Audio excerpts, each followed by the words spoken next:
ressource, à la protection de la ressource, la biodiversité, etc. Un autre élément qui a été discuté lors de la réunion, c'est les nouvelles technologies pour une plus large diffusion des enseignements. Et bien sûr, là, l'IRD, l'intervention de l'IRD était assez pertinente et aussi pragmatique. Les collègues de l'IRD ont partagé avec nous ce qui a déjà été fait. Et ça, c'est, je pense, que nous devons bâtir sur ces initiatives. Aussi, l'identification des pôles d'excellence, les pôles de compétences au niveau des différents pays, c'est ce qui va permettre de réunir ou de concentrer les efforts dans le domaine des sciences de la mer.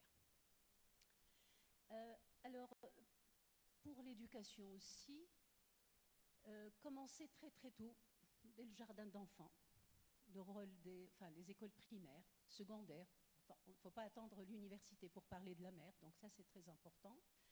Formation professionnalisante, partage de savoir local, ancestral et sciences, ça c'est aussi un élément qui sera abordé dans le deuxième volet. L'ingénierie de la formation structurée, adéquation des besoins de chaque pays, spécificité de chaque pays, par rapport aux cycles de formation qui peuvent être mis en place. Et aussi, Rim a partagé avec nous l'histoire des aires maritimes éducatives, qui est en quelque sorte une success story qui a été déjà établie en Tunisie et ailleurs, n'est-ce pas? Alors, maintenant, bon, je reste dans l'éducation, je donne la parole après à Marine. Toujours dans l'éducation, il me semble important, et les collègues ont partagé certaines idées dans ce sens, développer les blue skills, blue leadership, intégrer l'entrepreneuriat bleu dans les cursus universitaires, à la fois dans les systèmes d'éducation donc formels et aussi les éducations complémentaires. Nous, par exemple, en Tunisie, nous avons le statut de l'étudiant entrepreneur. Et ça, c'est des programmes Erasmus qui ont permis de développer cette approche, qui s'est avérée intéressante, qui a abouti à des projets innovants. Bien sûr, là, il y a les formations complémentaires et l'importance des soft skills. Je trouve qu'à l'université, il n'y a pas suffisamment. On accorde une grande importance aux technical skills, les compétences techniques, mais on oublie au passage les compétences transversales, la communication, le leadership et d'autres techniques qui sont essentielles pour cette nouvelle génération d'apprenants et aussi de futurs entrepreneurs. Alors maintenant, je cède la parole à Marine pour le deuxième volet, savoir des communautés côtières.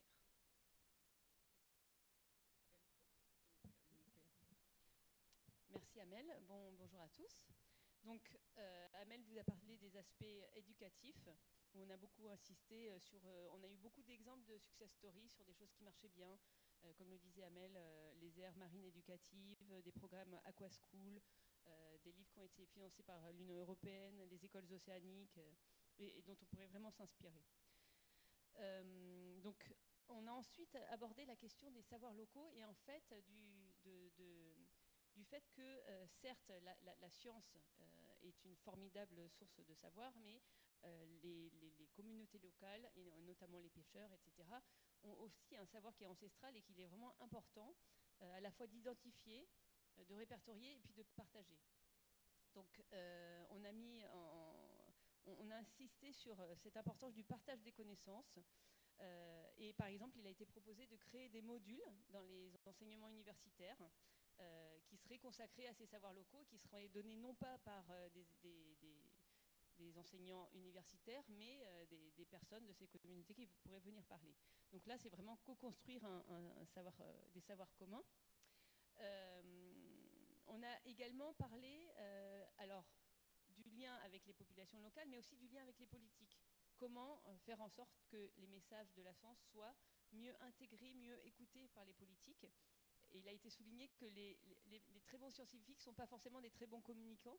Donc il était important de mettre en place des formations pour ces scientifiques pour mieux savoir communiquer sur leurs résultats. Alors il y a déjà des choses qui existent et on en a vu hier un exemple avec les jeunes là, qui sont venus nous présenter leur projet pour les trophées de l'innovation où ils ont été mentorés pour mieux communiquer sur leurs résultats. Il y a aussi une chose qui est très importante qui a été soulignée, à la fois sur l'éducation et le lien avec les savoirs locaux et les populations, c'est de mettre, en fait, de co-construire grâce au partage de ces connaissances des programmes d'éducation et de formation qui répondent à des besoins qui sont vraiment identifiés et qui permettent aux personnes qui sortent de ces cursus universitaires et de formation, pas forcément universitaires, de trouver de l'emploi. Parce qu'on a souvent des étudiants en thèse qui font des thèses brillantes et puis qui reviennent et qui ne trouvent pas forcément un emploi dans le monde de la recherche et puis finalement qui partent dans une toute autre direction. Donc vraiment travailler sur cette employabilité. Voilà. On est ensuite passé à la dernière question qui était la question plus sur la recherche. Donc là, on a arrêté de faire des supports visuels vu le temps qui nous restait. Ah, il y en a encore un ? Bon, savoir des donc, en ce qui concerne la recherche, en fait, tout cela est lié, bien évidemment, l'éducation, le partage des connaissances, etc. On a beaucoup insisté sur l'importance vitale de mettre en place des programmes de recherche qui soient interdisciplinaires. On arrive à faire dialoguer les sciences environnementales, sociales, humaines. Et également l'importance de valoriser mieux les recherches appliquées. Parce que les chercheurs, les étudiants vont s'orienter vers des programmes de recherche fondamentales parce qu'ils sont mieux valorisés, parce qu'ils sont considérés comme plus nobles, et montrer quand même que la recherche appliquée a aussi une grande valeur et puis peut avoir des répercussions très intéressantes. Et pour cela, pour mettre en place ces réseaux interdisciplinaires, on a insisté sur l'importance des réseaux. Il y a beaucoup de réseaux qui existent. On a par exemple évoqué le WAIOMSA en Afrique de l'Est. Il y en a plein d'autres. Et il faudrait identifier ces réseaux pour arriver à les mettre en relation et mettre en relation toutes ces personnes qui travaillent avec différentes disciplines, différents outils, sur des objets communs, mais avec parfois des approches complètement différentes et qui pourraient être tout à fait complémentaires. Et alors je terminerai sur la notion d'observatoire. On a aussi parlé du concept d'observatoire qui nous paraît vraiment un concept très intéressant pour concilier tous les aspects qu'on a abordés dans cette discussion dont on a présenté les résultats avec Amel. Donc il y a pas mal d'observatoires qui existent. Il y en a qui existent par exemple en Tunisie. Il a été question de l'observatoire Homélie, qui sont notamment labellisés par l'UNESCO, qui permettent à la fois de regrouper les compétences scientifiques, les outils. Donc c'est des observatoires où sont utilisés à la fois des programmes d'observation de campagne de terrain, des programmes satellitaires, des programmes de modélisation comme nous a présenté Mercator, et également intègrent les populations locales. Et en fait, ces observatoires peuvent vraiment être des exemples et des succès de réalisation et de mise en commun de tous ces partages pour répondre à des questions concrètes et précises. Et donc il existe des observatoires sur le continent qui serait intéressant de répertorier puis de mettre en réseau.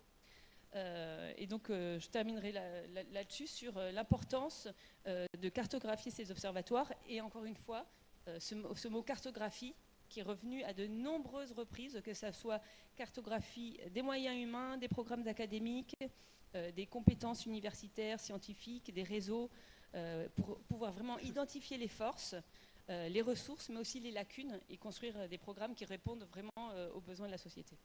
Merci Marine. Bon, je vais conclure les travaux de notre groupe. Alors j'ajouterai pour la recherche scientifique, je pense que il y a un élément sur lequel je considère que nous, en Tunisie, on a réussi, c'est de travailler tout en se basant sur la complémentarité des expertises. Pour acquérir des moyens techniques pour faire de la recherche, c'est difficile, ça prend du temps, il y a beaucoup de difficultés et de verrous.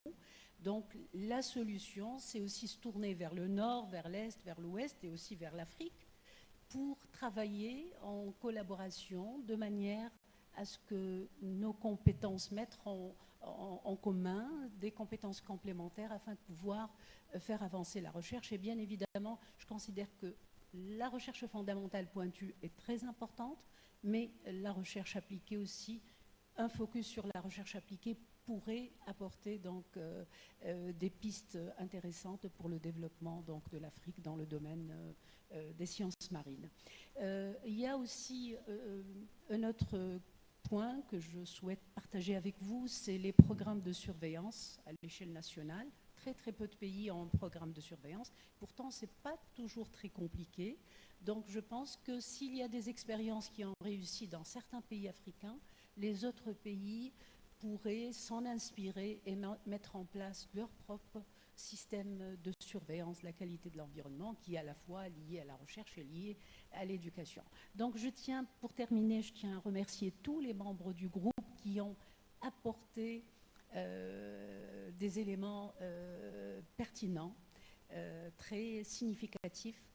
C'était un groupe très très dynamique et c'était une très très belle interaction. Donc je tiens à vous remercier du fond du cœur pour votre contribution et je souhaite que ce collège poursuit son travail avec succès et brio. Je vous remercie.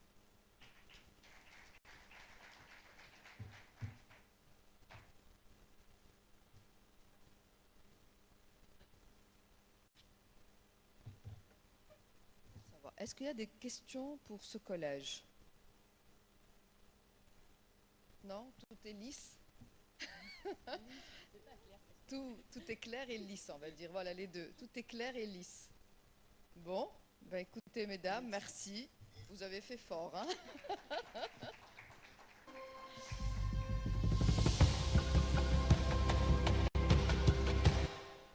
J'appelle maintenant le collège Économie et Finances Bleues pour la restitution.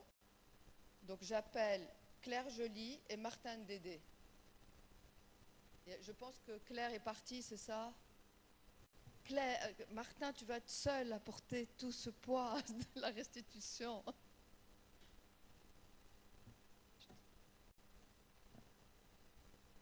Pas grave, non, c'est une restitution.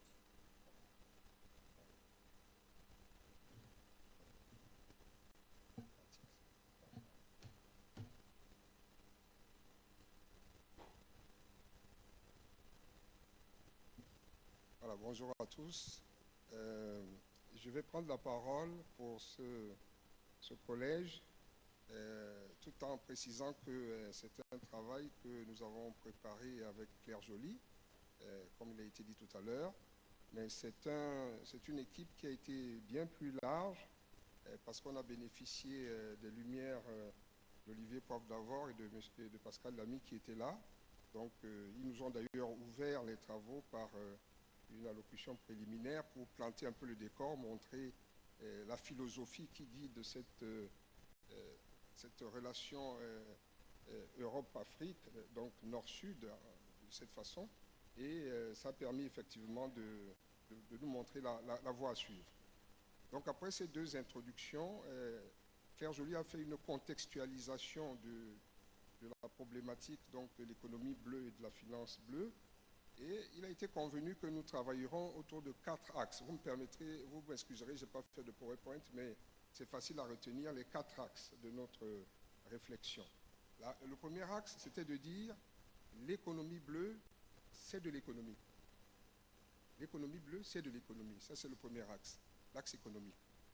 Le deuxième axe, c'est qu'il n'y a pas d'économie bleue si on détruit l'environnement et les écosystèmes. Donc, le pilier environnemental et écosystémique. Troisième axe, c'est de dire qu'il n'y a guère d'économie bleue durable si cette économie ne profite pas aux populations. Donc, l'axe social. Et enfin, il n'y a pas d'économie bleue dans un contexte d'accident ou de catastrophe, que ce soit des accidents purs ou des actes criminels. Donc, l'axe sécurité-sûreté. Donc, voilà les 4 axes sur lesquels nous avons travaillé, sachant également que ces questions ne sont pas des questions nouvelles, que des réflexions ont déjà été entamées et qui sont d'ailleurs cristallisées à travers une feuille de route qui a été établie par la Fondation et sous l'autorité de Pascal Lamy, mais aussi des stratégies en Afrique, parce que l'Afrique ne part pas de zéro. Il y a déjà une stratégie sur les mers et les océans qui existe depuis 2009, et qui a été bien mise en route. Donc, stratégie sur les mers et les océans à l'horizon 2050. mais également une stratégie continentale de l'économie bleue faite en 2019 qui commence à avoir des déclinaisons régionales et nationales au fil des années. Donc voilà l'entrée du jeu. Alors,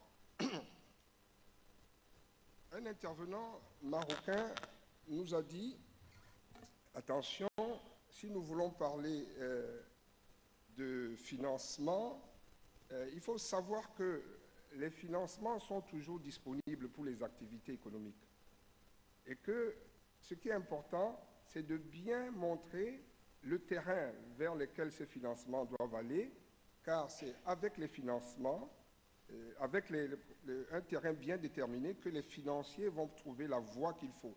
Et qu'il faut faire confiance aux financiers, car quand le terrain est bon, le financier arrive. Mais aussi, cesser de penser que le financier, n'est-ce pas, vient faire du social. Le financier vient faire du business. Donc, c'est à celui qui bénéficie des finances de savoir traduire ces financements également en social. Donc, voilà les préalables sur lesquels nous sommes partis. Alors, le premier pilier, qui est donc le pilier économique, consiste à dire que l'économie bleue n'existe pas si les activités qui se développent ne sont pas compétitives et résilientes. Donc, pour qu'une économie bleue puisse se développer sur le continent africain en partenariat avec l'Europe, il faut que les activités, n'est-ce pas, qui vont être choisies librement par les États puissent devenir compétitives et résilientes, car pour l'instant, on constate que les Africains sont beaucoup plus spectateurs du développement en mer. M. Prof d'abord a attiré d'ailleurs l'attention sur le fait que l'économie bleue africaine représentait jusqu'à 8% des activités d'économie bleue dans le monde. Ça a chuté à 5 et bientôt peut-être à 4 ou à 3. Donc il faut que l'Afrique devienne compétitive et résiliente. Donc des développements ont été faits par exemple sur la pêche en Mauritanie pour montrer comment ce secteur a besoin de financement. Ils ont pu résoudre certains problèmes, notamment de hausse du carburant, en créant une sorte de taxe à l'exportation sans subvention de l'État. Et ça a bien marché, mais ce n'est pas suffisant. La Mauritanie, comme beaucoup de pays, n'arrive pas à financer sa pêche et son secteur de l'aquaculture. Un représentant de la CNUSED a attiré sur l'attention sur le fait qu'il y a des activités qui sont déjà bien ou passablement financées, mais d'autres qui ne le sont pas du tout. Si le transport maritime et les ports ont peut-être des financements, l'aquaculture, la culture des algues et les autres n'ont pas véritablement de financement, d'où la nécessité de bien orienter les financements sur ce secteur-là. Et un intervenant a même pensé à la nécessité de créer un pacte ou un mécanisme de captation des financements pour mieux les orienter. Donc, le débat de ce côté-là a conduit également à évoquer que même les petites activités qui n'ont pas encore de financement sont créatrices d'emplois. C'est le représentant des jeunes qui a attiré l'attention sur le fait que l'aquaculture peut être également créatrice d'emplois. Un représentant du Sénégal, lui, a parlé également de pêche, mais de pêche artisanale, en montrant que la pêche artisanale contribue beaucoup à la sécurité alimentaire et que chaque pirogue était une vraie entreprise et qu'il fallait trouver des financements pour les petits pêcheurs, car c'est eux qui font vivre les familles et que de ce point de vue-là, la pêche artisanale souffre beaucoup d'une concurrence déloyale de la pêche industrielle. Enfin, des réflexions ont été faites sur le secteur des transports, des ports et du tourisme qui ont malgré tout besoin de financements encore plus importants car ce sont des secteurs très très compétitifs, la concurrence est lourde, elle est forte et qu'il ne faut pas, n'est-ce pas, laisser ces secteurs-là en déshérence. Toute la question, c'est de savoir si on peut créer des ports en eau profonde partout. Ce n'est pas possible. Il faut également une politique, n'est-ce pas, de complémentarité entre les États pour que la concurrence ne soit pas inutilement mortelle pour les États. Et enfin, sur ce premier point, il y a eu d'autres recommandations telles que le développement des bio-industries, la question de savoir s'il faut continuer à financer le pétrole et le gaz, qui sont des industries fossiles, à l'heure, n'est-ce pas, des changements climatiques. Et puis, la Fondation a attiré l'attention sur la nécessité de créer des corridors stratégiques entre États côtiers et ceux de l'intérieur, car au fond, l'économie bleue en Afrique, c'est aussi une économie bleue à la fois côtière, c'est-à-dire océanique, et également une économie bleue de l'intérieur, puisqu'on intègre les fleuves, lacs et rivières. Et d'où la nécessité également de créer un mapping des acteurs à financer, et pour qu'on sache très bien qui a besoin de quoi et vers qui on doit aller. Donc ça, c'était le premier point qui a pris beaucoup plus de temps dans nos échanges. Le pilier environnemental et écosystémique, c'était plus pour rappeler l'importance de tenir compte de l'environnement comme secteur essentiel d'une économie bleue. Elle est bleue parce qu'elle doit être pure. La mer doit rester un lieu où on ne détruit pas la nature, parce que c'est aussi un peu le garde-manger de tout le monde, et l'avenir même de notre vie en tant qu'être humain sur Terre. Donc, certains pays commencent à travailler sur des projets. En Mauritanie, par exemple, le dessalement de l'eau. Chez d'autres, c'est la lutte simplement contre la pêche INN, telle qu'en Guyane ou au Sénégal, et de toute façon en Afrique de l'Ouest et du Centre en général. La création des aires marines protégées, la restauration des écosystèmes, des technologies, trouver des financements pour des technologies en matière de traitement des déchets et leur transformation en ressources énergétiques renouvelables, l'importance de l'économie bleue régénérative, ça a été rappelé, la nécessité de créer des énergies vertes et de verdir les ports, les green ports, et peut-être aussi développer une fiscalité verte et bleue pour que cette fiscalité puisse autogénérer des moyens, et enfin mettre la décarbonation et les produits bleus dans les programmes de financement.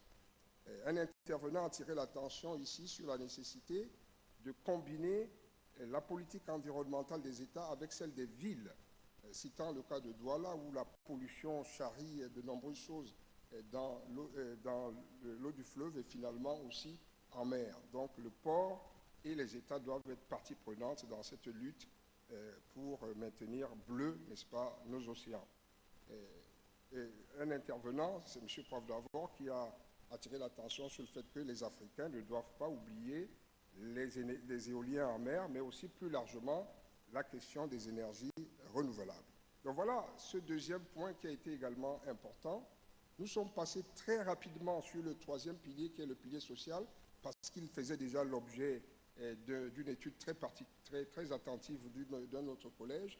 Mais tout de même, nous avons signalé rapidement l'importance de l'innovation, par exemple en Guyane, où l'innovation permet de créer des emplois. Si on n'innove pas, on n'évolue pas. Donc l'importance de l'innovation. Mais aussi, l'AFD nous a dit, attention, pour qu'on puisse aller loin, il faut bien gérer et bien comprendre. Parce que pour bien gérer, il faut comprendre, et pour comprendre, il faut étudier. D'où l'importance de la formation, du renforcement des capacités et des programmes de recherche qui ont été bien développés par nos prédécesseurs tout à l'heure. Voilà, donc ça, c'est les aspects que nous avons vus ici rapidement sur le plan social. Simplement, nous avons conclu ce volet-là en attirant l'attention sur le fait que l'Afrique et l'Europe doivent impérativement intégrer dans le pacte l'agenda des migrations. On a beaucoup attiré l'attention ici sur ces jeunes qui vont se tuer en Méditerranée ou dans les mers parce qu'ils cherchent un avenir et des rêves. On ne peut pas aujourd'hui regarder ce phénomène-là comme si c'était anecdotique. Il faut que cette politique que nous essayons de mettre en place, qui est une politique de deux unions continentales, et bien que cette politique-là réponde donc à la problématique des migrations. Et certains ont ajouté également qu'il faut un peu plus d'équité dans cette politique. Et enfin, ne pas oublier la construction navale et les jeunes dans cette dynamique générale. Le dernier pilier, c'était celui de la sécurité et la sûreté, qui lui aussi était évoqué dans la gouvernance. Donc on a juste vu certains aspects. Il a été remarqué que l'Afrique a connu ces dernières années un grand développement de la piraterie et de la criminalité en mer, même si aujourd'hui, il est vrai, on observe un tassement de la piraterie. Donc c'est une situation qui reste quand même préoccupante. Et en Afrique de l'Ouest et du Centre, les États se sont réunis dans le cadre de l'architecture de Yaoundé qui a été créée par un... Les États d'Afrique de l'Ouest et du Centre se sont réunis Structure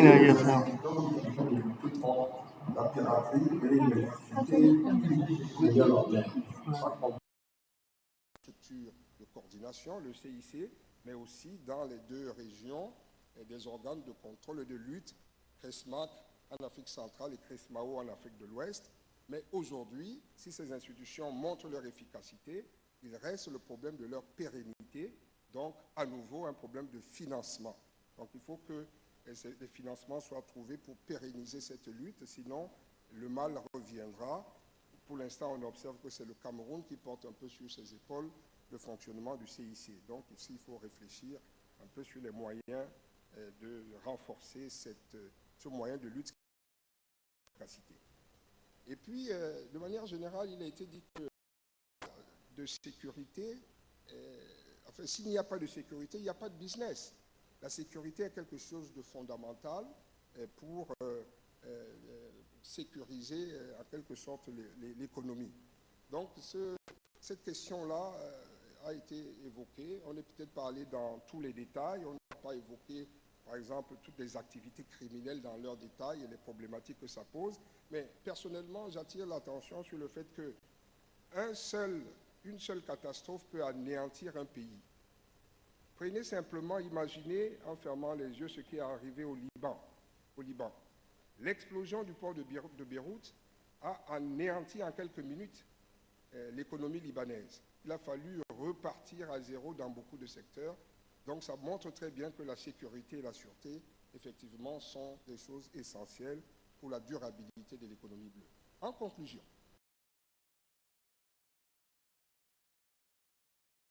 puisqu'il faut être concret, ici, il n'était pas question de trouver toutes les solutions financières. Par exemple, on n'a pas volontairement parlé des blue bonds, parce que ce n'était pas aujourd'hui le problème de choisir les instruments. Aujourd'hui, il s'agissait de trouver où financer, et après comment financer plus tard, où financer.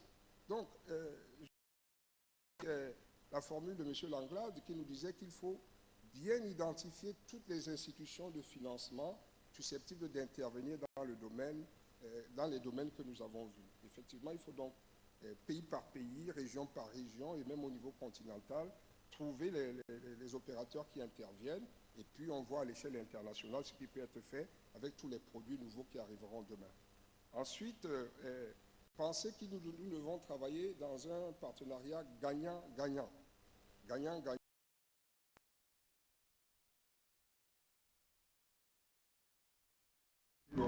And here we regret the absence of the African Union. We said it because the African Union couldn't join us. Why the African Union is an institution that is inevitable in Africa, and nothing can be done without them. This is why we need to go to them to discuss with them, because it's with the African Union that we can build this sustainable blue economy. Thank you very much.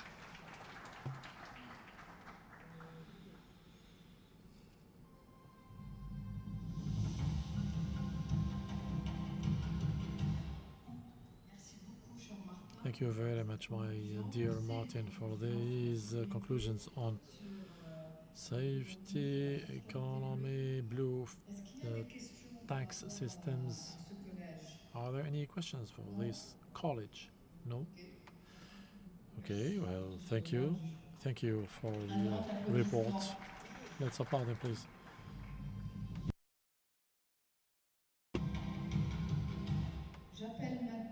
Let me invite the decision of the college governance and territories. I invite Mr. Samuel Megua. Albin Degrand has left already. Samuel, are you here?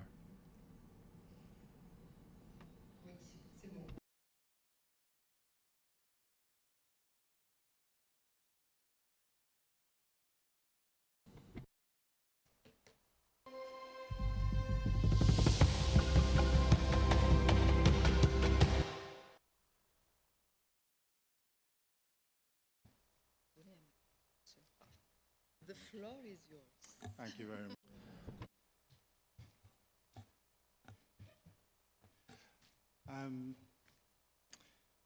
Good afternoon, Your Excellencies, distinguished delegates, ladies and gentlemen. My name is Sam Megwa. I'm the Strategic Director for the EU Gulf of Guinea Inter-Regional Network, which is a project between the EU, ECOWAS, ECAS, and the Gulf of Guinea Commission. Before I present the outcomes and recommendations from the Governance and Territories College, I want to first of all express my profound appreciation and thanks to my fellow participants in the group. I want to thank you very much for your participation, your contributions, the very passionate discussions that we had, and insightful discussions as well. I want to thank the Ambassador Olivier too for joining us and helping steer the conversation in the way that it should go. The discussions brought home some really important messages. Because of time, we cannot go through each and every message. But one thing was very clear from all the participants, especially people from the communities and private sector, that urgent action and solutions are needed. A representative from the private sector, in his words, he said, if we don't do anything, we will run out of fish in some parts of our continent, for example. And others expressed concerns around the impact of illegal, unregulated, unreported fishing, and how that is affecting the lives and livelihoods of local communities. So really important points were raised. But our session was focused on governance and the approach that should be adopted. So we were given the task of identifying and discussing governance challenges and opportunities across Africa, ocean, and coastal zones. We were asked to also define the principles and structures for sustainable, inclusive, and transparent ocean governance. And then thirdly, we were asked to look at the regional cooperation mechanisms and coordination platforms. Now, one thing was very clear. The session today was never going to arrive at a final conclusion. It was the start, or if you like, the continuation of the discussions that we've been having in the last few months, and there is still a need for further discussions and exploration in order to come up with what you could say should be the governance approach to the Blue Africa Pact. But we did agree on some principles, on some fundamentals that we should consider as we go forward. So what I would do is share with you those points that we agreed. So starting with vision and principles for sustainable, inclusive, and transparent ocean governance, where one of the main principles... Il y a un principe sur lequel on avait convenu tous, c'était que la gouvernance des océans africains devrait être intégrée et inclusive. C'est de un. Intégrée et inclusive, je dis bien. Donc, on appellerait ça, on mettrait le thème un océan, une Afrique. Et l'océan doit être traité comme un système unique, interconnecté. Et la gouvernance, cependant, devrait se faire à plusieurs niveaux et répondre aux réalités diversifiées de l'Afrique. Il faut opérer à différents niveaux. Le niveau panafricain déjà, afin d'établir les directives générales, le niveau sous-régional, national, sous-national, local et aussi au niveau sous-local. Donc une approche à multiniveau. Et c'était la recommandation qui est ressortie du groupe. Donc ça devrait être essentiellement intégré et inclusif. avec l'océan africain, traité comme un seul système unique, par opposition à un système fragmenté. Nous avons aussi convenu sur le fait que la gouvernance devrait connecter tous les secteurs pertinents, y compris la sécurité maritime, le commerce, le secteur privé, la recherche, l'université, la pêche, l'aquaculture, l'infrastructure sous-marine telle que les câbles, ainsi de suite, parce que la liste n'est pas exhaustive là, mais l'idée reste qu'il faut inclure tous les secteurs pertinents qui seraient impactés par les défis et aussi par les opportunités que représente l'économie bleue africaine. Il y a un autre point extrêmement important, échangé au sein du groupe de façon extensive et sur lequel on avait convenu, c'est que l'approche de gouvernance adoptée pour le pacte d'Afrique bleue ne devrait pas mener à de nouvelles structures politiques ou de nouvelles autorités de gouvernance. Mais plutôt, ce dont on a besoin, c'est un mécanisme collaboratif et agile qui se concentre sur les solutions, sur la finance et sur les partenariats. Donc, il ne s'agit pas de créer une toute nouvelle entité ou un statut politique, bureaucratique ou administratif qui empêcherait les actions d'être entreprises. Parce qu'encore une fois, le message essentiel était que nous avons de grands défis et nous devrions y faire face de façon rapide avec des solutions efficientes. Donc, l'approche proposée était qu'on ne créerait pas de nouvelles entités politiques, alors qu'on devrait plutôt accompagner les entités existantes. L'un des autres principes sur lesquels on avait convenu était que le développement et l'application du pacte devraient être positives, respecteraient les différents genres et incluraient les femmes et les jeunes. De cette manière, nous allons garantir une participation équitable et des avantages à tous les niveaux.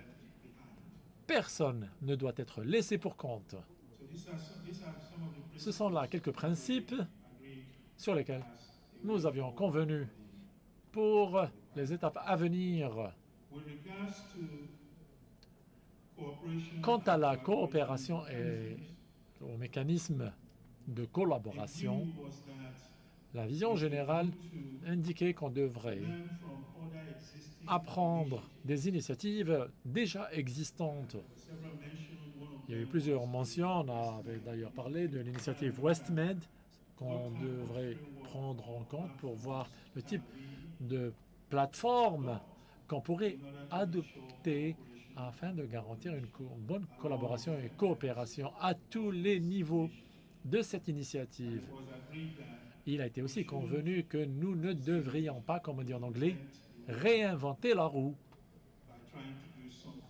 Mais nous devrions peut-être faire quelque chose et essayer de faire quelque chose qui n'a pas été testé. Mais l'objectif, c'est d'essayer d'apprendre, de tirer profit des initiatives existantes avec des objectifs similaires pour voir comment est-ce qu'on pourrait structurer l'initiative du pacte Bleu Africa afin de livrer des actions et des résultats.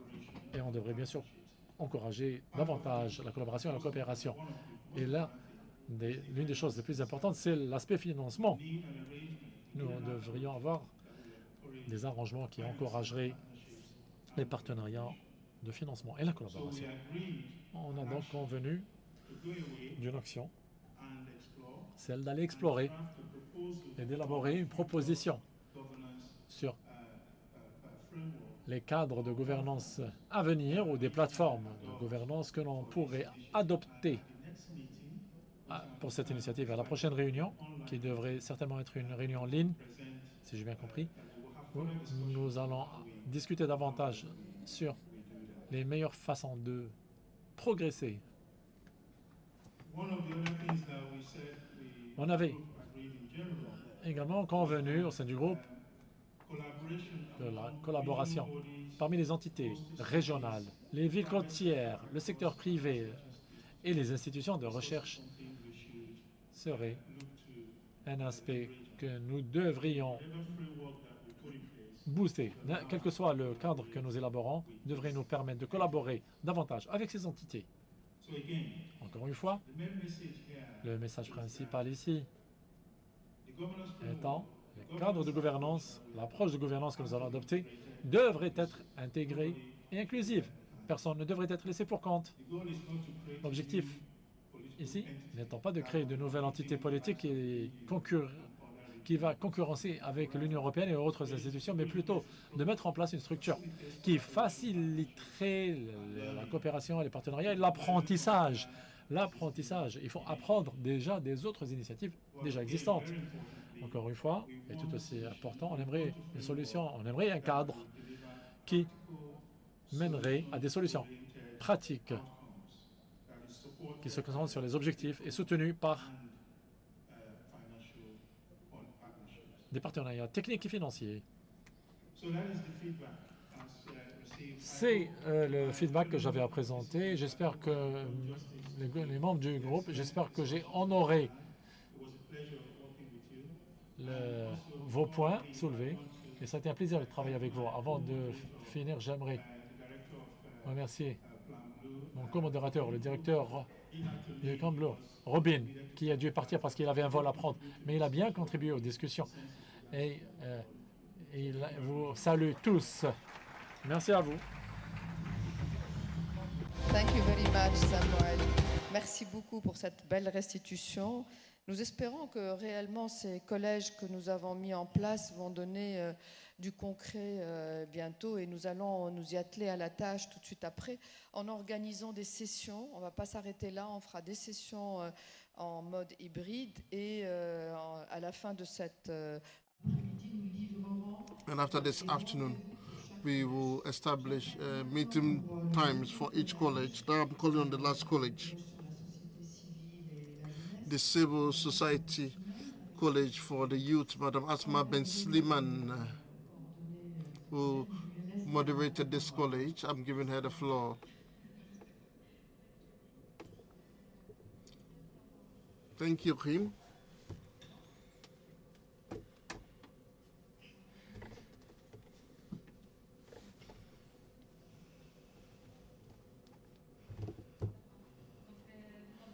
So first of all, we'd like to thank all the civil society stakeholders present and those online that participated in reflections this morning.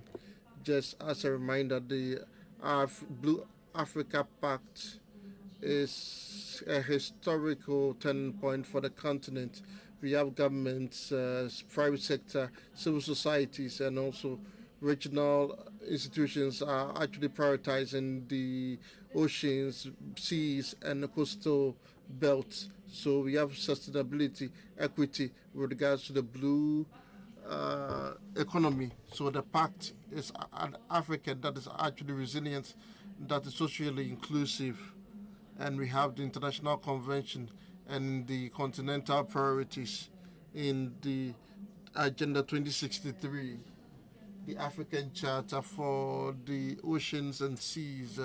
And so for our college, all contributions were discussed. We divided them into 4 areas. One for the protection and exploration of ecosystems, the governance, and the participatory governance, and also research on knowledge in Africa. And also the last one is actually advocacy. And so the synthesis or summary, I'll give you a few points. So this summarizes everything. Because you know, it's not easy with the civil societies to actually stop them from talking. They talk and they want to show what they've done. And we are here to listen to them because it is very difficult.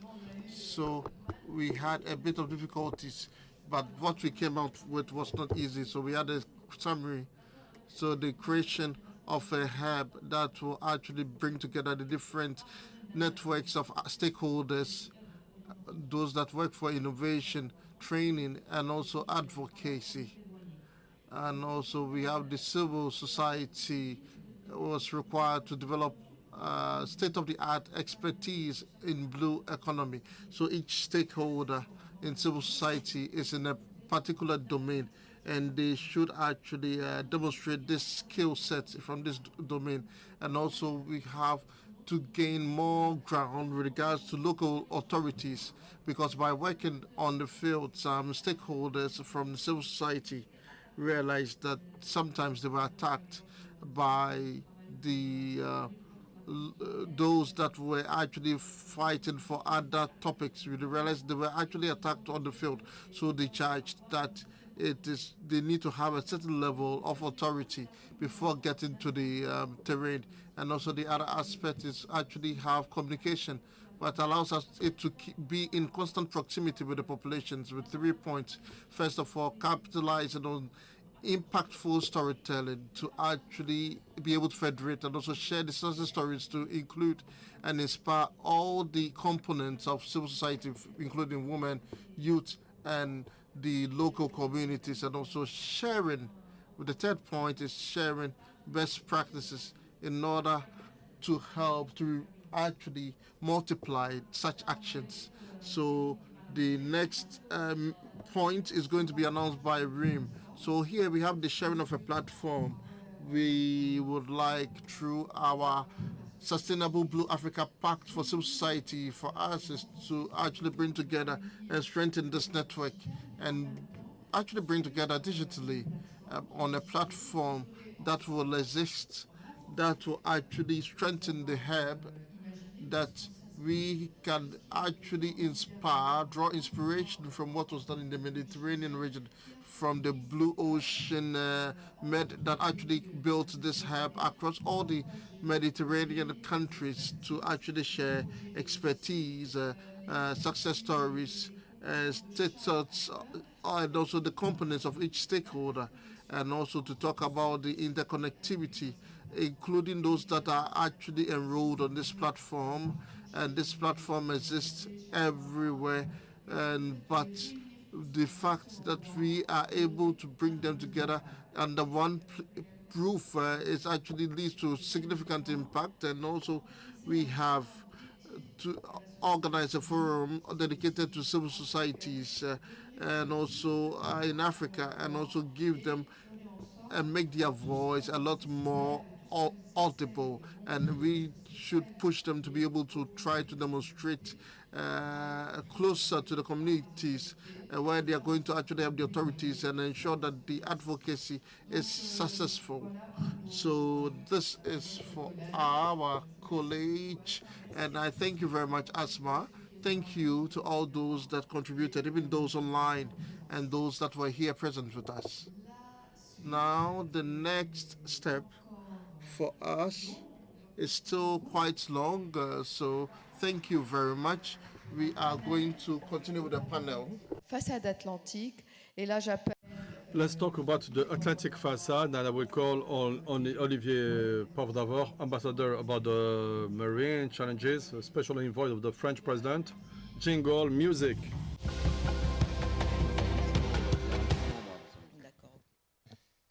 Voilà. That's it. Well, that's it. I don't know if there are some images to be displayed. No images to be displayed. Maybe as a conclusion about the question of the colleges, in order to be practical and very clear for all of you. So thank you to the co-chairs. So if you can continue your work, you'll be renewed in your volunteer mission to continue your work as co-chairs. So my proposal is the following, is to have 4 meetings of the 4 colleges, 1 meeting of the 4 colleges rather, in mid-November or at the end of November, online meeting that will take as a starting point all the things that have been established, by maybe extending this to other partners that you could report to us about the discussion. And you can have the invitation of Morocco, who has proposed the Kingdom of Morocco, whom I thank, to hold in January 2026 in Rabat, a physical meeting, in-person meeting for people who can come, but it will be hybrid for people who will have to stay home. So this is the first in-person meeting in the premises of the Academy of the Kingdom. If some other countries by then have proposed, I know that Benin has proposed to host us, but some other countries are ready to host a meeting of the colleges. It will be a good thing. So thank you, Morocco, and for other people who would like to do the same thing.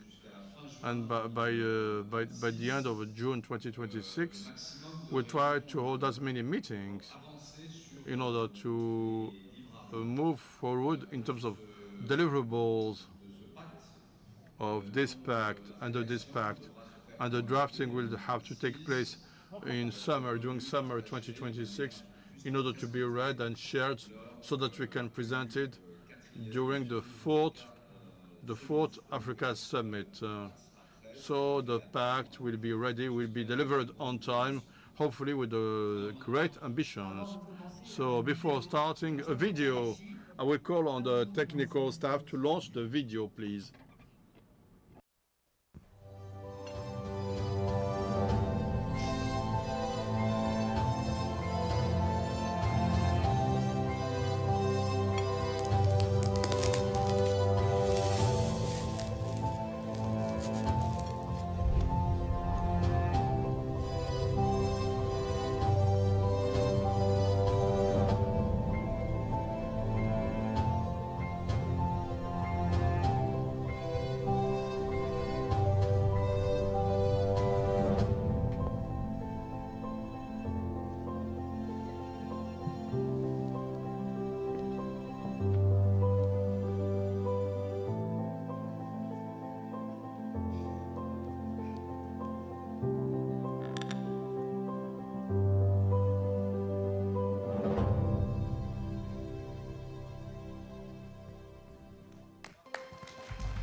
You understand why we have displayed the video and this work session after lunch, because the fish that you have eaten for 2 days, indeed, of course, it's Moroccan, it's perfect, but it is certainly a bit contaminated by plastic.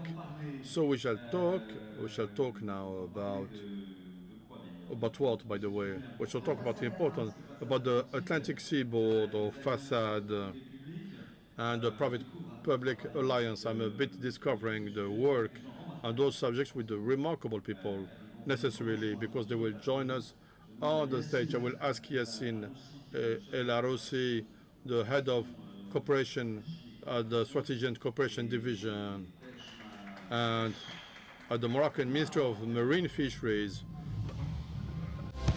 Merci, Yassine. Yassine, second Moroccan gentleman. They are a bit in their country, though. So Hamad Hakouri, the Secretary General of Comaip, Morocco.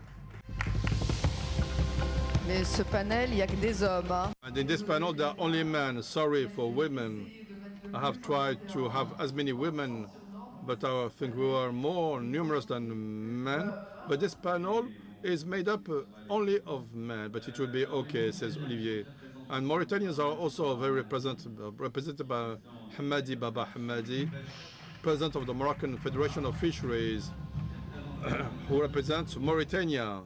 Mauritanie était très présente. Hein, Mauritania was very present in all the debates of all the colleges, and we know that we have a wonderful expert. And we have now Cameroon, who is very present also. There are already some lobbies present in those colleges. I would like to mention this. Cameroon is doing a very great job. And to have the advisor to foreign affairs at the Ministry of Foreign Relations of Cameroon. Jean Renaud, thank you for being here. And then the head of IUU Fishing and the Blue Economy Program at the African Marine Organization of Cameroon. Shafrin Bilen Gema, who will join us from Cameroon. Et alors en plus, And here, in addition to this, we have been asked to invite 2 other keynote speakers, right? Yes, absolutely. So should we have them speak at the beginning? No, at the end. Okay, 2. Okay, listen. We are being criticized because you are only men, and you have to be short and concise. Otherwise, there will be some protest for women immediately. I will ask maybe Yassine El Aroussi from the Moroccan Ministry of Fisheries, Marine Fisheries, to talk about the Atlantic seaboard, the Atlantic facade for the region that we are. The African Pact concerns all the coastlines, but how can we put together a private-public alliance or cooperation for sustainable fisheries? Dear Yassine, thank you. 3 minutes. 3 minutes maximum. Thank you. I will try to be brief.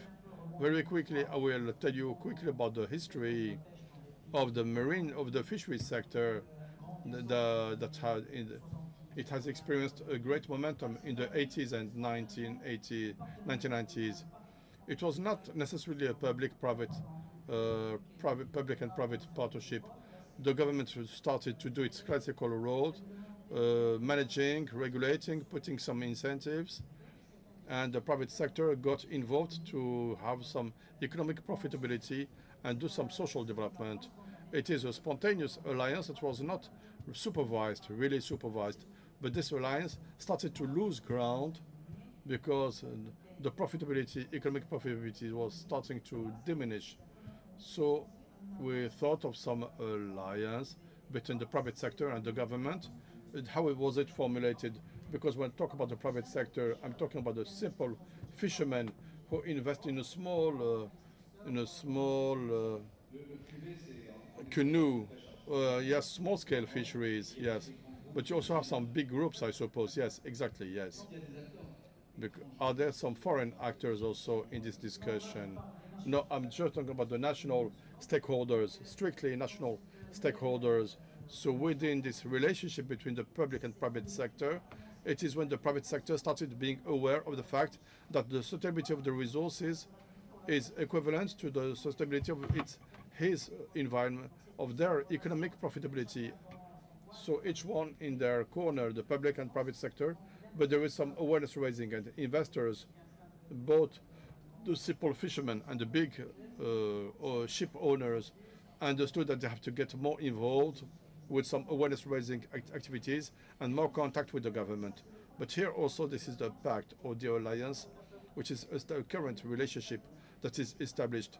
But also this relationship has reached its limits because now you have climate change and people are starting to think of a new alliance.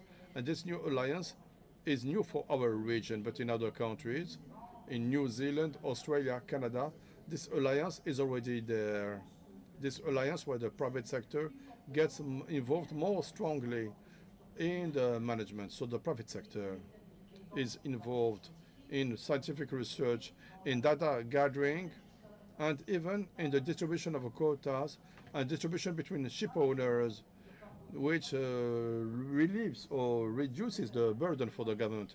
But the government remains there for regulation purposes and to strike a balance and to supervise the whole thing. So we are also later or sooner to go to adopt this kind of alliances. But there are some prerequisites. First of all, the private sector has to improve its managerial capacities, and its managerial capacities are focused on the business management. But they have to overcome this level and be more strategic and talk about profitability, long-term profitability. So the company, instead of doing some strategies based on making as many profits as possible without having a vision for the future, they need a long-term strategy in order to ensure the sustainability of the private sector in the long term. So more awareness raising about the sustainability of the fisheries sector, another prerequisite from the private sector. I have noted here a few ideas.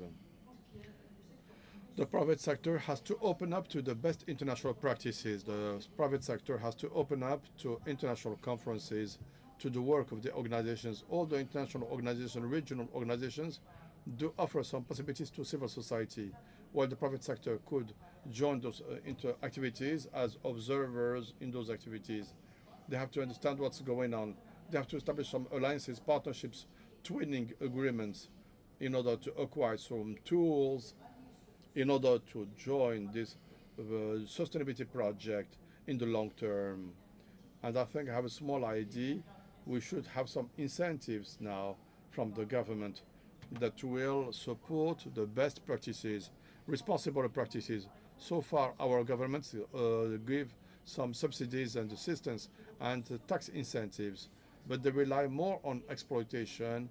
But this will not be possible now with the first part of the subsidies to fisheries. It will not be possible. But however, the tax incentives that rely on best practices are still allowed.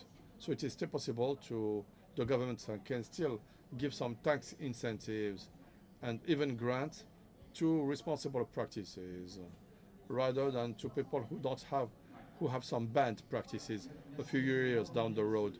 Thank you. We shall come back to it because I would like to Mr. Akouri. In fact, I was done.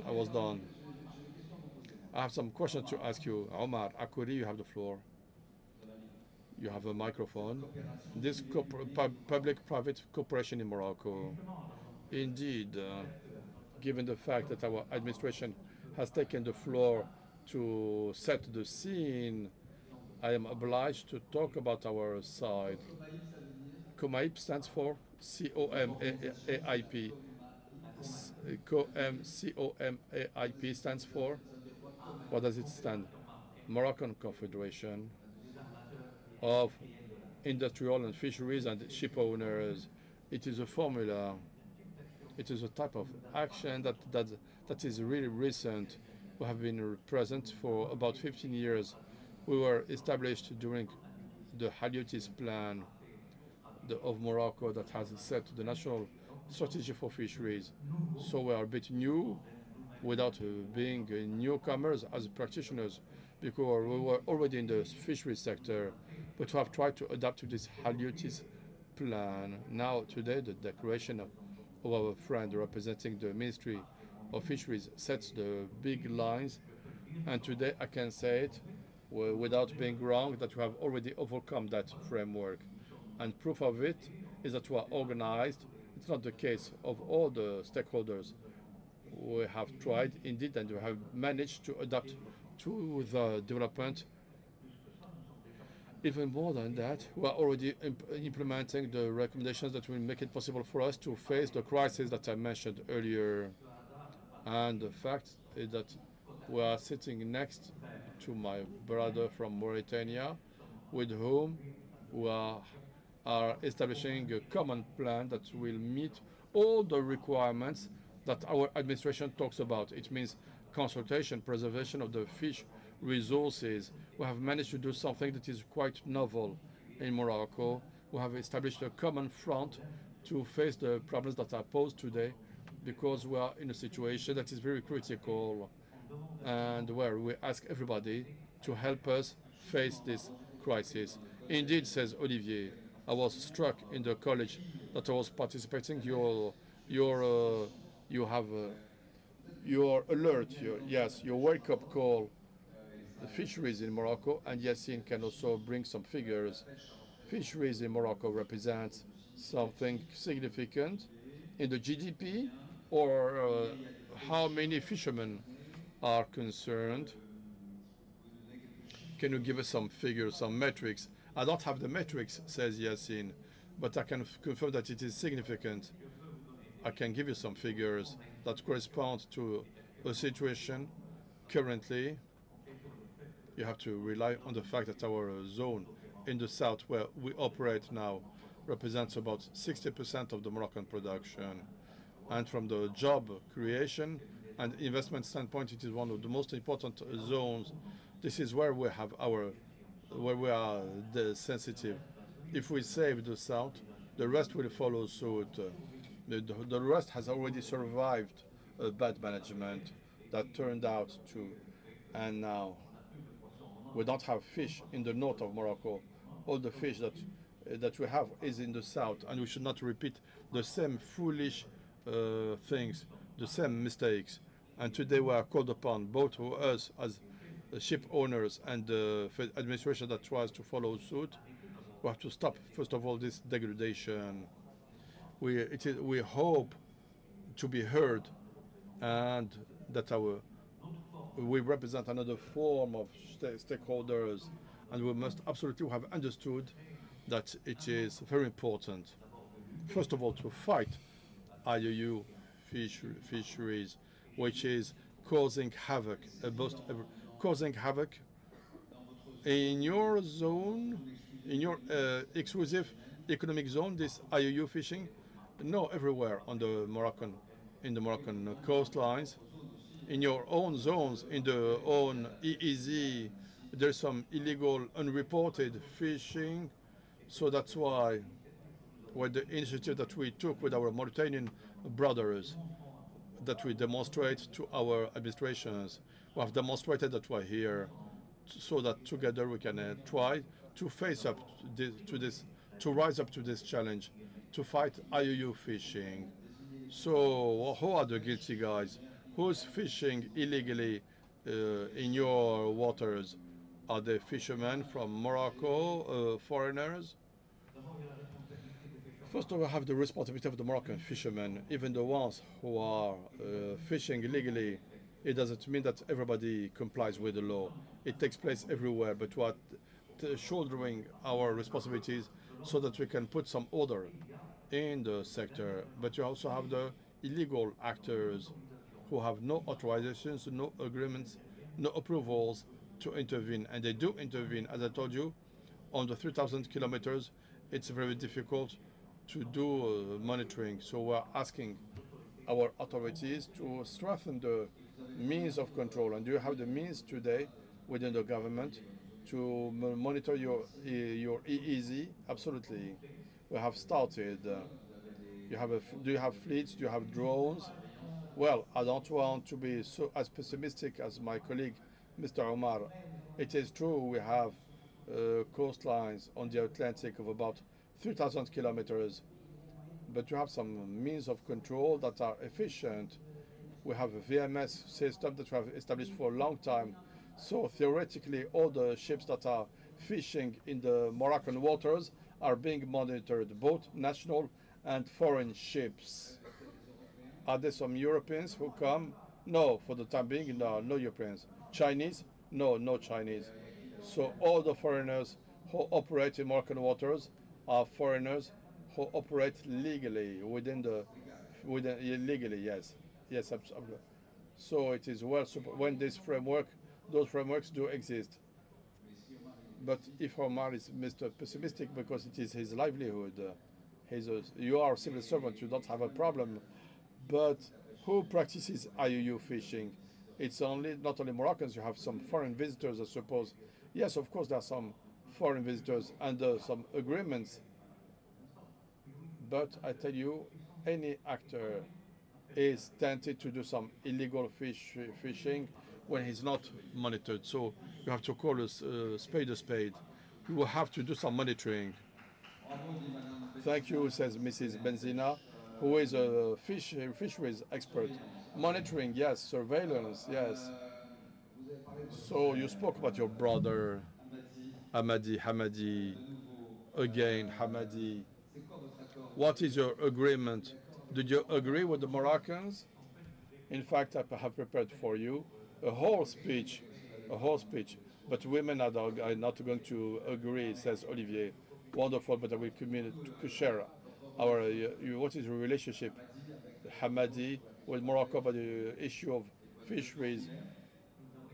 Indeed, we have agreed recently at the beginning of the year during the Haliotis trade show, because we are experiencing the same problems and we're looking for solutions together. And we took as a basis the regulations and especially the recommendations, by 4 recommendations, that recommend the management of shared stocks. And this is our case. Those shared stocks, we do share them, and it is our responsibility to manage them together and to monitor them together. Okay, Hamadi, you have the floor. Take the floor, because Morocco is very present, too much present. Well, listen, our ambition is to think that Mauritania is imposing itself where it was not expected to impose itself necessarily. Everybody knows Mauritania as a desert country. By the way, we don't communicate a lot, so are not well known. But the image that people have of Mauritania is that it is a desert city, Chinguitti, the cities of the desert, Chinguitti, Tigrit, etc. But Mauritania is imposing itself as a fisheries resources. You have mentioned some metrics, says Olivier. I will repeat the figures. We produce 25% of the total African production in terms of sea fish. Yes, the 4 million tons are produced of seawater by Africa, and 1/4 of it. What about Morocco? Morocco is more than 1 million, but they represent 1/4, says Olivier. Morocco is the first producer in Africa. Morocco is the largest producer and 14th on the international scene, says Yassine. So Morocco and Mauritania are the two main producers of fish in Africa. So kudos, respect, says Olivier. And Mauritania is the third supplier of Japan in terms of food. And it's not a big deal because Japan is the largest consumer of fish per capita. 120 million people consume 80 kilos of fish per capita, including, unfortunately, whales, says Olivier. But I talk only about octopus. We provide 8% of their needs in terms of fish, in addition to what they fish directly under the fishing agreements with Mauritania. And Olivier says, what does it represent in terms of GDP, percentage of GDP? Fisheries represent between 6 and 10% of the Mauritania's GDP. It represents 32% of the revenues in terms of hard currency, and 16% of the budget, and 20% of jobs. 20% of the jobs in Mauritania are in the fisheries sector. So go ahead, Hamadi. So it is an important sector, and this is what allows us to say that it is important. We did not expect to be present in this sector. People were not expecting us. We have the biggest cattle, livestock of West Africa, and in North Africa, in terms of animal resources. We are a desert country, etc. But we are also fisheries power, yes. And our fish is essentially intended for export because of our overpopulated country. The consumption of fish is not part of our food traditions. It's not yet part of our civilization. We are a desert country civilization. To come back to your question about our relationships with our Moroccan brothers, we have signed, our federation has signed the cooperation agreement in this field, and we have also signed an agreement with the Federation of Fisheries Industry, with FENIP, the Moroccan Federation of Fisheries Industrialists. We have launched a motto which is a bit pompous. We want to create a fisheries cartel. Fisheries cartel? Yes, because we produce the same species and we are addressing the same markets. We export to Europe and Japan and to Africa. So we said Morocco and Mauritania should consult each other in the design of our fisheries policy in terms of control and surveillance and the governance mode, and also in the marketing, and to do between us a fisheries cartel. It is a rather pretentious idea, but it is going a long way, and we'll end up getting there. Well, point well taken, says Olivier. I see that there are some articles about illegal fisheries. It represents an important damage or lost profits for your economy. The IUU fishing increased less and less. In the 1980s, it was a big scourge. It was a disaster, big disaster. But Mauritania has been able to build a monitoring system which is considered as being rather efficient without too big pretensions, but who are still having coast guards, building some coast guards, who are well-trained, well-equipped coast guards, and to have established electronic beacons system. Each ship that holds a license will have some electronic beacons that can be followed minute by minute by the coast guards on terminals, on screens that are at the headquarters of the Coast Guard. They don't have to go at sea to know about the position of each ship. It makes it possible to see the entry of ships without licenses. If they don't have a beacon, it means it is illegal fisheries. I have 2 or 3 ideas that I wanted to share with you. I think this is experience which is purely Mauritanian. First of all, you have to know that the private sector participates in the financing of training. The Naval Academy in Mauritania, the private sector, it is a public institution, of course, financed by the government, but the private sector contributes to this Naval Academy. The Oceanographic Research Institute is the same. The private sector contributes, and phytosanitary inspections. So the public entities that have some sovereign powers, but they accept voluntarily the voluntary contribution, financing of research, training, and sanitary inspections. Earlier, I wanted to take the floor in the previous panel, Mauritania. There is a population in Mauritania called the Imragan. These are coastal populations who are the only ones in the whole world to practice a system of fisheries with the help of dolphins. So the dolphins, they bring the fish towards the coast, towards the fishermen. And this system has been proclaimed by UNESCO as part of the universal heritage, intangible. It is extraordinary, says Olivier. We spoke about some shoals, fish shoals, that as a world reserve biosphere.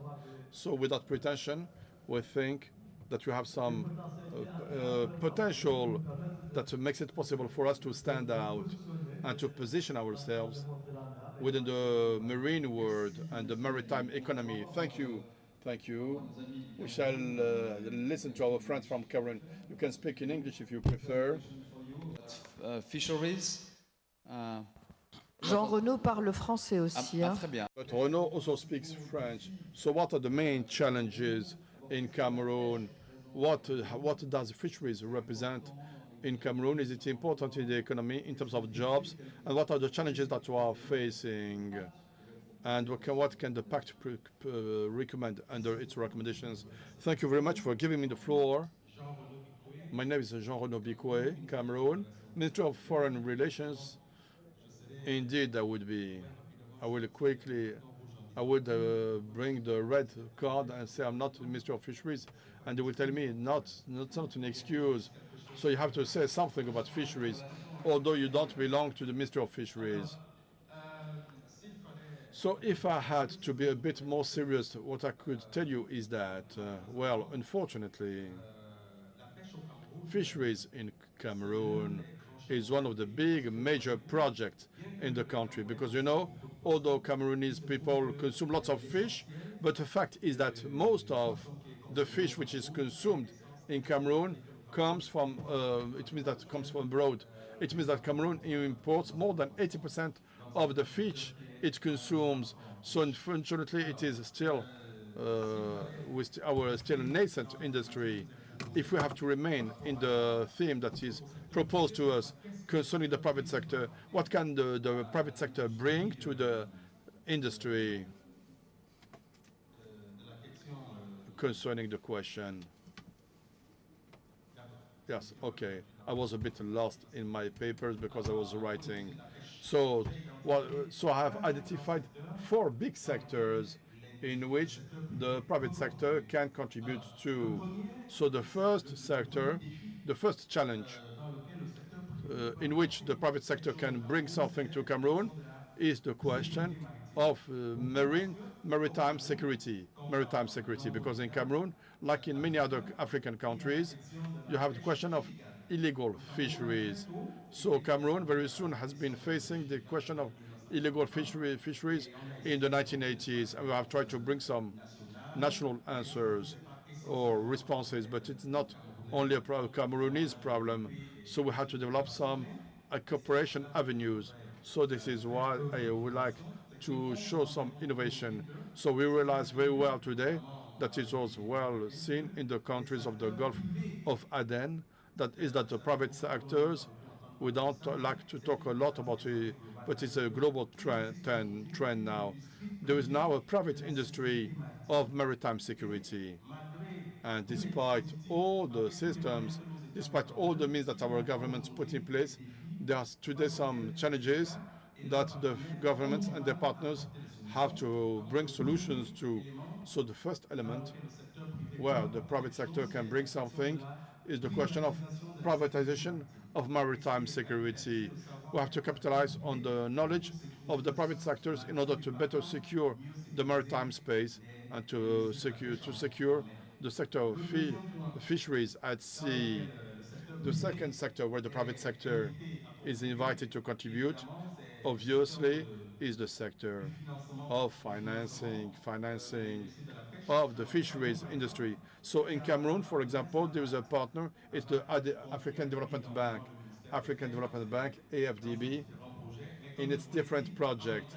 But as I told you, as the situation is currently, Cameroon cannot exploit all its potential in terms of fisheries, not only in terms of structural problems, in terms of knowledge, know-how, but also because of problems of financing.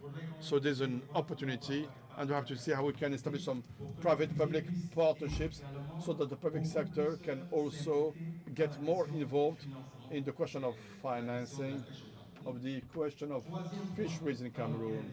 The third point where I think the private sector can bring something is the question of innovation. Innovation, why is that? Because in Cameroon, when you to Crébi, in the coastal areas, we realize that we have not yet developed some industrial methods. We still have some rudimentary or traditional methods. But a question for you, Jean-Renaud, those industrial methods, should they be encouraged or not? Because small-scale fisheries is important. There is still this debate. Innovation, isn't it a type of fisheries that is a predator type of fisheries? I do totally subscribe to the remark that you are making, because it's a big caveat. On the one hand, we are in an approach where we highlight the quantities and statistics we have produced X tonnage, but unfortunately the element that you are pinpointing is that there is some traditional knowledge, local knowledge, which it is also useful to conserve to ensure the sustainability. And I wonder if at the end of the day, where there's a great debate about the blue economy isn't the ambition of the blue economy to protect this know-how at the local level, and it participates to this mode of resilience. It is a very good debate that you are right to raise. And the fourth point, because then, oh yes, sure, in ending, unfortunately, I don't pretend to bring a response. Should we encourage industrial fisheries and try to protect small-scale fisheries? Certainly the solution is between the two. We have to strike the right balance between what exists now and to go towards industrialization. We cannot remain in some artisanal fisheries forever. So thank you very much, Jean-Renaud. Maybe Isaac and Gemma have some solution. Small-scale fisheries, industrial fisheries. How do you see the future of fisheries in Cameroon, Isaac? Thank you for giving me the floor, says Isaac. I would like to come back to the two previous concerns concerning the role of fisheries in Cameroon and the challenges that Cameroon is facing in the sector of fisheries. Well, the fisheries in Cameroon has a rather important place because it brings some budget revenues to the Cameroonese government, but there is also the artisanal fisheries that employs lots of Cameroonese people. It means the number of Cameroonese that are in the sector of small-scale maritime small-scale fisheries, because the sector of small-scale fisheries is dominated 80% by foreigners, 80% by small-scale fisheries, 80% is dominated by foreigners, yes, who come essentially from Nigeria, Benin, West Africa in general. So one of the challenges today is the question of the nationalization of marine fisheries in Cameroon. The main challenges that we are facing as a coordinator of the Stop IUU Fishing in Cameroon is supported by Ocean 5 in partnership with the Ministry of Livestock and Animal Resources, is to show the red card of the EU. The EU in 2003, the EU showed the red card to Cameroon for loopholes in our system, and I have been working since 2003 in order to show the card with the financing of Ocean 5. And in recent years we have worked, and now we said that we are integrating the international requirements against the IUU fisheries. And 2 weeks ago, we met the Prime Minister to implement this new law. And the third result is that as of today, we are of the opinion, I think that EU is present in the room. There are some representatives.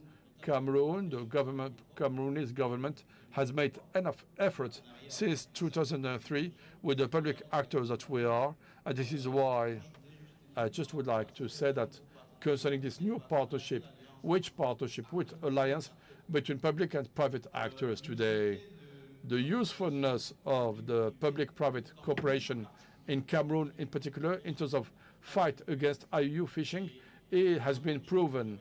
And in a study that I conducted in Central Africa, West Africa, over 30 years, over 25 years, 1993, 2018, and in my thesis, I added that public-private partnership is fundamental in the fight against IUU fishing. By the way, the representative of Mauritania was stressing the progress made by Mauritania, and this progress also due to the stakeholders who worked with the state of Mauritania. So today in Cameroon, concerning the public-private partnerships outside Cameroon, I think there are 3 levels. At the local level, it is important that the local governments should work with the local private actors. And when we talk about local private actors, it's essentially the associations of fishermen. The Fishermen Association. We have 2 associations, 2 marine protected areas, 1 marine protected area near Douala and another MPA near the Capco. And it is fundamental to work with the Association of Fishermen. The second point, says Olivier, the second point is at the level of the government. It's a proposal for all of Africa. We need some formal consultation frameworks between the government and the NGOs and the associations of fishermen for sustainable management of fisheries and fisheries resources. And then the third level, finally, I have noted that under the regional fisheries organizations, RFMOs, in the field of fisheries, the access that is reserved to the private actors is limited. In other countries, it doesn't exist. So we suggest that in the future, the regional fisheries organization like ATLAFCO or the Gulf of Guinea or the CEAC and ECOWAS should open the door to private fisheries actors so that we can have sustainable management system for fisheries. We cannot ensure sustainability. The government cannot ensure sustainability, and the state actors also, that is to say the state organizations alone, cannot ensure sustainability without the private sector. Well understood, says Olivier. But since there were not enough men on the stage, I will ask two other boys. Eric, who is the founder? Yes, Eric, can you come to the stage? And also Otman, for Eric Le Quéré, and then Otman. So there are two places. The place for one more boy. So you see, girls, you will be able to take a revenge because of the a women-dominated event later on. So he's not here. That's his fault. So please get seated, Eric. You know it's over. I'm the one who asking questions now. Go ahead. So when it will be my turn, says Yassine. No, because I have a question for the two of you, the two Moroccans. So please do visionary work. Do some visionary work. We are in 2025. Fisheries, 5 years down the road. What is the negative? What is the positive? Is it a negative or very positive vision? And aquaculture, is it going to, that you did not speak about, is it going to play an important role, fish farming, 5 years down the road? Do you have a positive or negative vision? And can aquaculture play a role? Yes, I do confirm that fisheries down the road has still some nice days ahead. Fisheries is a living resource, that's clear. We manage better. We have some nice promises for the future. Aquaculture is a complement because aquaculture is what is going to complement the deficit of wild fisheries. So when it is well managed fisheries, there are still always challenges, always some hazards that are not predictable, but there are always some solutions. Yassine has made a commitment in the name of the government. Omar, positive or negative scenario, aquaculture. What is the role of aquaculture in all of this? I have to take a starting point, the fact that I came to a seminar with some hope and some commitment. And I said it and I declared it. The situation is critical. I hope that I was pinning the hope that through this forum I would find the necessary support to save the situation. We have 6 months. We have been working for 6 months, says Olivier. I know, says Mr. Omar Akouri. I hope that we'll find some solution that can give us what you are asking for, some forecast. If I limit myself to what I'm experiencing today, I would say that there is no hope anymore. But if we make the right decisions together, first of all with our administration, of course, and it is our hope because we have already experienced this in the past, but the situation was less serious and we have been able to overcome some situations because we sat around the table and we discussed, but we have lost momentum for some time. So I came here to ring the alarm. We have to sit around the table and save our resources. Yassine, you have to convey this message. So I do confirm what Mr. Omar said.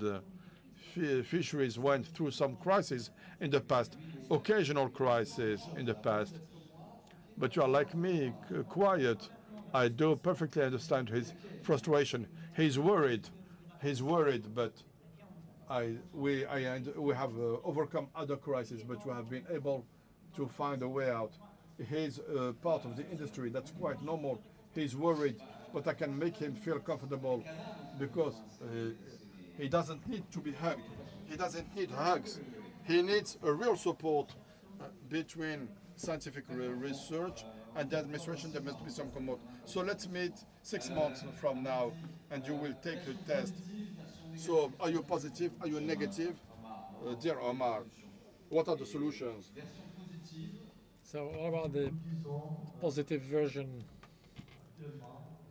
We would say currently, be it the private sector or the state, we should fish less, but better. So we should reduce quantities fished and better value our catches In this case, I think that, just as said by the representative of the Ministry of Fisheries, fishing will go on and on for a long time. Cameroon, positive or negative? What could happen? What's the worst that could happen, and what's the best that could happen? Especially that you're the fishing specialist in Cameroon, we have a positive vision because we don't focus only on fishing in offshore, but also on aquaculture. And the law adopted is the law of fisheries and aquaculture. And right now, and this is an advocacy I'll be doing, our hope is that the red card of the EU would be removed, so as we can export our prawns, and the Cameroonese fish would reach the EU market. So the vision is very positive, and actually we are currently developing the management plan of maritime fisheries. I talked about the challenges of nationalization of fisheries in Cameroon. So Pascal here is committed. Pascal, you said you are committing to talk to the EU about the red card. This is the guy representing Europe, Pascal Lamine. He's got a great relationship with Ms. Ficheva here. It's red cards, sanitary and phytosanitary red card, or rather overfishing red card? No, it's the red card of the involvement of ships with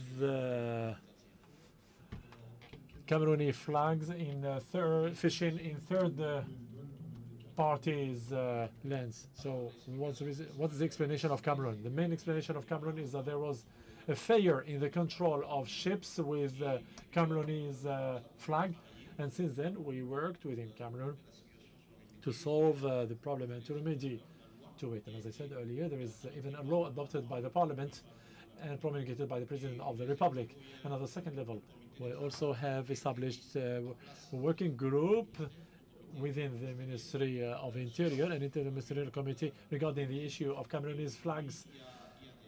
And today there are rigorous measures implemented in terms of attributing Cameroonese flags. Now what I can say is that the leisure flags, we cannot say that the state will monitor all ships, and we all know that how difficult it is, but this is an advocacy I'm making here. Fishermen, industrial fishermen in Cameroon are struggling really because today prawns of Cameroon go to Asia, which is quite problematic in terms. You're not been involved in Russian oil, are you? Thank you for solving this problem for me. So, aquaculture, Amro, last word? Yes, okay. Omar, go ahead. Amrok, aquaculture. Microphone, please. In aquaculture in Morocco, of course, the strategy was adopted about 10 years ago. Is it worth it? The results are here today. We planned that after a decade we'd produce 200 tons in aquaculture, where we are at 6,000 today. So it's not working. You missed. So it will not replace fisheries, but we hope to get it. But it's not a solution to be achieved in 5 years, in 5-year time. No, you shouldn't count on it. It's not aquaculture that will replace the deficit of fisheries. Well, Amadi, aquaculture? Well, back home, aquaculture is still at project stage. We are planning to start aquaculture in offshore and in continental waters. There is also a second niche project that is being looked into, which is alga culture to be applied, alga to be applied in pharmaceutical industry. We have a stock of 150 tons of alga, but so far it's there's no aquaculture, no alga culture, there's no exploitation of alga, but only scattered entrepreneurs are doing it. Eric, tell us what you're doing. I will start by talking to the President, Mr. President, ladies and gentlemen, ministers, excellencies, dear participants, ladies and gentlemen. I am an entrepreneur for several years with a history linking me to Morocco and Mauritania, and also with Japan. I think Japan, they have changed their practices, not enough, although they continue to eat it. But so for about 15 years, there is a bigger consumption, and we're working on solutions targeting 3 objectives, which are decarbonation of maritime activities and the propulsion of ships, collection of plastics and microplastics in marine ecosystems, as well as sustainable exploitation of fishery resources, thanks to the selection of fishing ships. Here you're mentioning 2 topics not directly linked to our summit. So decarbonation means, what does it mean? Because we didn't talk about Velic navigation. Well, you have nice boats, I think they're called Chebex.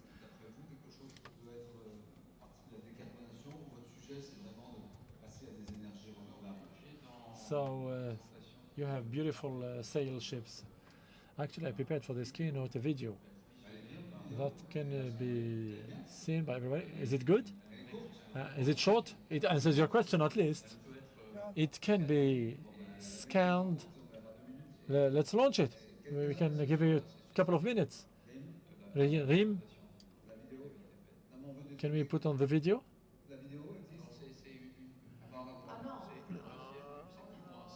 Do we have it? It's further down in the presentation. Here we go. It's a QR code.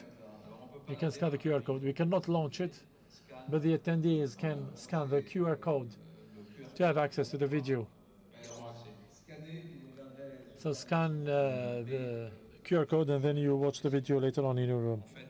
But I answer your question, the ship in question that you see in the video. That was the previous version, and this is all where we have done since in the initial version. 15 years of studies, 5 million euros of investment, and 6 patents. It's a fishing boat that has rolling wings that allow it to move with 0 emissions. It is equipped with a fishing system with air bubbles that's perfectly selective, that allows to catch. This is the whole history, getting us closer to Japan, Dubai, and the Emirates. And here it doesn't answer the question anyway. And here is actually His Excellency Hamadi Baba. Hamadi will recognize himself on the picture. We also have some bridges with Japan. Japan, as reminded by some of them, it's a huge fisheries destination. And they have niches on which we are working currently, especially for dried fish in a certain number of processes. Can we continue, please? Next. There are some Japanese people here. Well, actually, this is the Blue Ocean Dome, where we are partners, and for the Universal Expo, it was a place of diffusion and information sharing, where we talked about oceans. This is the presentation I was honored to do to His Excellency Ursula von der Leyen on precisely this new generation ship with the technologies I mentioned earlier. We can move to the next slide. Hold on. This ship, is it a prototype so far? We are getting to the latest stages of development. Currently, we are doing the proof of concept in Dubai in a smaller version in order to finalize the development of propulsion wings and the fishery system based on air bubbles, as well as plastic and microplastic capture system, because for us it's the same problem. So this ship, decarbonated ship somehow, is in charge of cleaning plastics and microplastics? Absolutely, yes. And this ship, is it a transport ship? No, this is a fisheries and maybe even a leisure ship that can capture, namely small pelagics, as well as cephalopod and decapod species that we find on surface in some conditions, and it is totally selective. So we fish with air bubbles without any nets. So this ship, you will offer it for sale or in the region? Or? Well, actually, if you could move forward on the slides, actually these are the 9 out of 17 SDGs that are covered by all the innovations, including the Navy.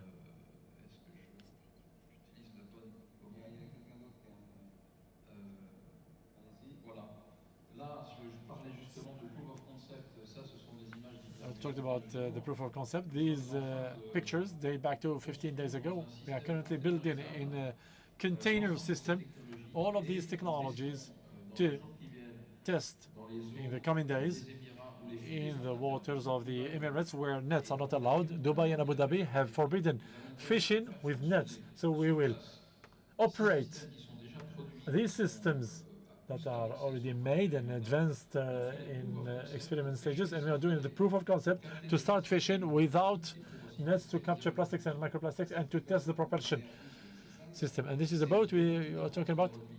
This is the fold-up version, and this is what it looks like when it's deployed. And with this, you can fish. So with this, we have 2 objectives. The first one is the proof of concept that is absolutely essential to put in place the technologies we're talking about, and we're getting there. The other interest is that this system, which is a container that you can transport very easily anywhere, you can position it anywhere on African coastlines, and then work with actors of local fisheries in order to put in place the fishing system with air bubbles and put in place the system that captures microplastic and plastic, and with 0 emissions that will allow us to contribute to solve all problems mentioned since the beginning of this event, namely avoiding overfishing, protect marine ecosystems, ensure sustainability of exploitation of marine resources, and it will allow you to fish. The bubbles replace the net, and we trap the fish in a cylinder of air bubbles that will allow you to pump them alive, and you reject the juveniles still alive, and you will be perfectly selective, meaning if you only want to fish anchovies, you will do calamaris, same. If you want to fish prawns only, you can do so. So perfect selectiveness. I join what has been said by His Excellency Hamadi Baba Hamadi. We should fish less, but better. We're getting there. It's part of the solution. Your container is moving here. Yes, because there is a video with the technical aspects. This is another approach to have an optimal valuation of all catches. There is also another reality, which is this one. Most processes, and once again, there is no judgment to make, and there is no lessons to teach, or opinions, or critics. These are pure facts. Fishery resources are very valued, especially in the countries present here, and the people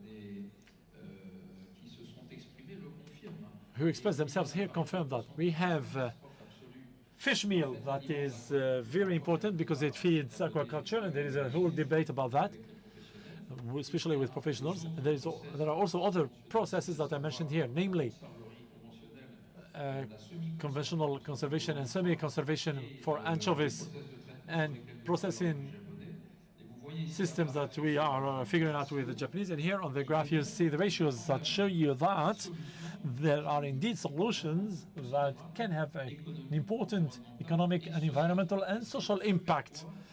And this is our objective and our strategy. And this is the way we'd like to cooperate and collaborate with, namely, African countries, and in particular Morocco and Mauritania. I will rapidly finish on this aspect, which is rather strategic, I'd say. We have this WestMed initiative gathering 5 countries of the north of the Mediterranean and some of the south, there is a cluster. There are some actors that are capable of contributing and facilitating the development of the economy. And we also have, and we are very active on this topic actually, where there are opportunities to collect sovereign funds with the Emirates. And here I see the opportunity to thank Ashoka DCM that I have met in Portugal at the World Ocean Summit that allowed us to be here today.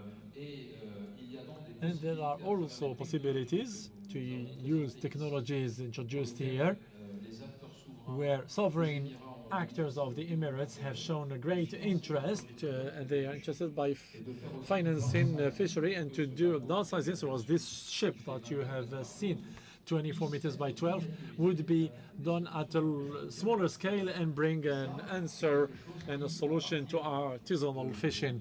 So this is part of an initiative that is first Moroccan and Mauritanian, because with these countries we are particularly attached, and we have already some works that are in progress with the Kingdom of Morocco as well as with the Islamic Republic of Mauritania. And this will allow us later to duplicate these solutions in the whole continent. And this is actually the objective we are tackling, and we invite all stakeholders to enter in contact with us, because these solutions remain at the disposal of the common interest and not only speculative operations for financial with the financial objectives only. It was the last slide, actually. Ladies and gentlemen, here is a living testimony of the genius, the Breton genius, incarnated by Eric and his associate. Would you be interested by this bubble air boat and catcher of plastics and microplastics? It's the first time I hear about this solution. Of course we are interested. You see? I take 10% only, don't worry. What about you? I'd like to thank Eric for these suggestions. I confirm that there are many innovations and ideas, not only about energy efficiency or decarbonation, but also for the selectiveness of catchers. It's extraordinary. But as Eric knows very well, the maturity cycle of such ideas takes a long time, unfortunately. And Morocco is associated to many initiatives, regional ones and others, trying to develop such ideas, but it takes a long time before getting to concrete results. I wasn't aware of it. As usual, we are always the last one to be informed, while we are the first ones to be interested. But we would love to have this solution. We are even willing to support such initiative. Well, listen, Amadi, can you imagine your fishermen fishing with air bubbles and collecting plastics? Actually, I met Eric about 3.5 years ago in Tokyo, Japan. We are extremely interested by his project because cleaning the sea is a major challenge in Mauritania. There are so many plastic waste, and currently we're doing it with boats. Of course, it costs a lot, and it's not very effective. Cameroon, can Eric come to visit you and talk to you about his miracle ship? Isaac, Jean Renaud? Absolutely. Here we go. Eric, how is it? Yes, but hold on. I think that this is not a topic that we should joke with. I'm not joking. Although some people seem reticent or hesitating and even doubting, we are precisely here to confront our point of views and to contribute to the implementation of real field operations to show the utility and the efficiency of this system. And we welcome everybody. We are not here to speculate, to joke, or to take advantage of anything. All we have done so far, my associate and myself, we did it with our own money. Okay, this is Breton humor. I'm trying to get used to it, but okay, thank you very much. Let's applaud them. Here we go. We kick out the men and we invite the women.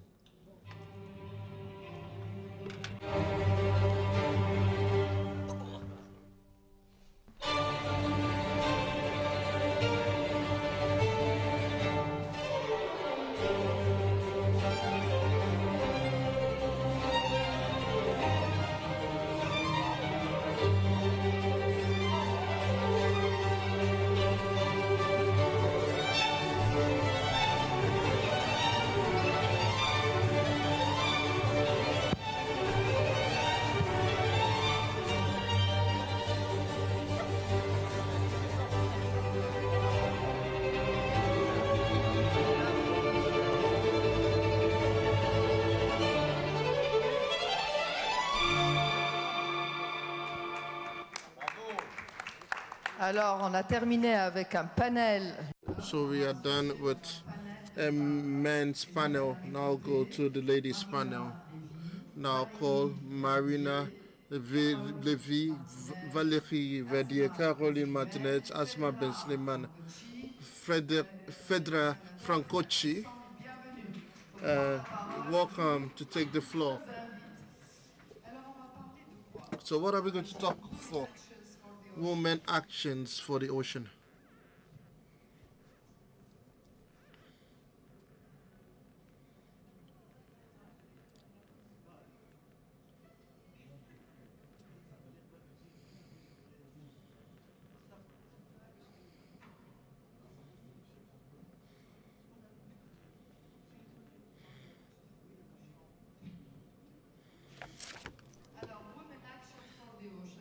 Alors, c'est l'action des femmes.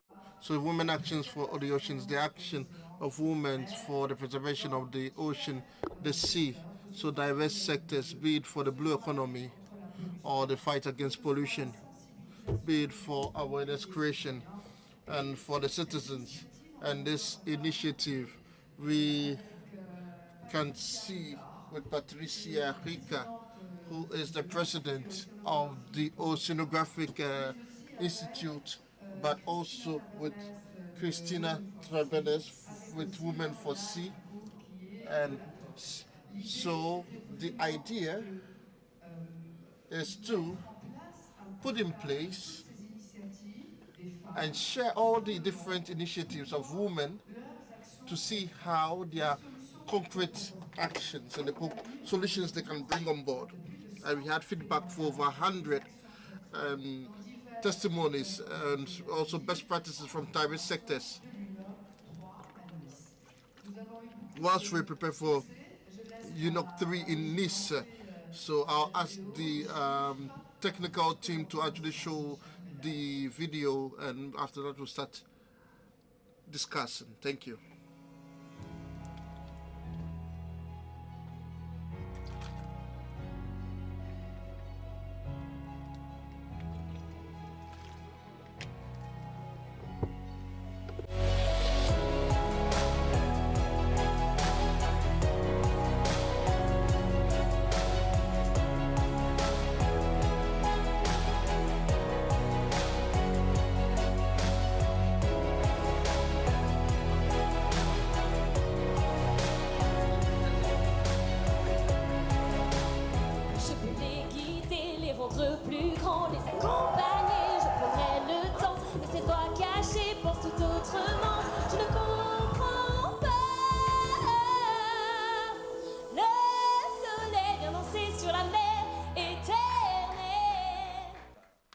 Voilà, donc la jeunesse qui a pris le dessus à la fin, qui a pris le... The youth actually took the microphone because the solutions were actually visible across all domains, and it's the same today. We want to see from what you've done. Over time, you succeeded as women. Each and every one of you have carried out actions for the sea. You've encouraged actions, and that is why I want us to go back in time. I'm not asking you to actually tell us everything, but at least give us an overview of what you've done in the past. The right perspective as a woman, as a scientist. Scientifique. chaque jour dans mon travail. Je travaille dans une institution nationale de recherche et il y a beaucoup d'activités par rapport à l'océan et la Méditerranéenne. Et il y a quelque chose qui a fait avec mon attitude. Et j'ai vu cela à travers la collaboration avec RIM et tous ses collègues qui ont pu trouver et aussi analyser ce qu'on pourrait normalement atteindre et ce qu'on ne pouvait pas atteindre comme objectif. Donc, il y a une chose. Donc, nous avons une approche au laboratoire et j'ai eu le courage de vraiment créer un réseau de laboratoires qui a été lancé à l'UNOC lors de la cérémonie de clôture de la conférence. Et ce qu'on bien sûr de l'espoir pour des activités futures. Donc c'est une approche collaborative de co-création. Nous avons entendu parler de and cooperation, but when it deals with doing something concretely, you need guidance. You need people that with passion bring all the actors to the same table as you are doing and support the du même table et puis soutenir les petits progrès que vous voyez et aussi c'était sur 4 ans pour normalement nous mettre d'accord sur notre agenda partagé parce que souvent les politiciens cherchent à atteindre des objectifs rapidement et juste après notre mandat. Désolé pour les politiciens ici, mais à chaque fois que vous travaillez avec le peuple et que vous voudrez que les gens soient engagés et de vraiment s'approprier de la vision, parce que pour prendre soin de sa communauté, il faut du temps. Et dans ce temps, nous avons été des meneurs de cette dispensation. Donc, je voudrais partager avec vous ce réseau de l'économie bleue pour la Méditerranée. Marina. J'adore le fait qu'on ait parlé après un panel d'hommes. Franchement, je trouve ça fantastique parce que, mais pour une raison bien précise en fait, c'est parce que c'était un panel sur la pêche. Et nous, à l'IRD, on a travaillé sur le fait que la pêche, c'est souvent ce qui est visible, c'est les hommes, et qu'il y a énormément de femmes qui travaillent dans la pêche, et ce travail est invisibilisé. Et ça, c'est un résultat de recherche qui est mené par des femmes et par des hommes, mais qui est important et qui montre que cette recherche pour les ressources halieutiques, elle n'est pas faite que par les hommes, elle n'est pas faite que par des hommes qui sont sur des bateaux, et elle est faite aussi beaucoup, à la fois par des femmes qui vont travailler à pied pour aller cueillir les coquillages, mais aussi par ces femmes qui vont faire tout le traitement après sur les ressources des poissons, etc. Donc voilà, merci RIM de pouvoir mettre de manière très pratique en forme cette invisibilisation des femmes avec ce panel complètement masculin, c'était fantastique.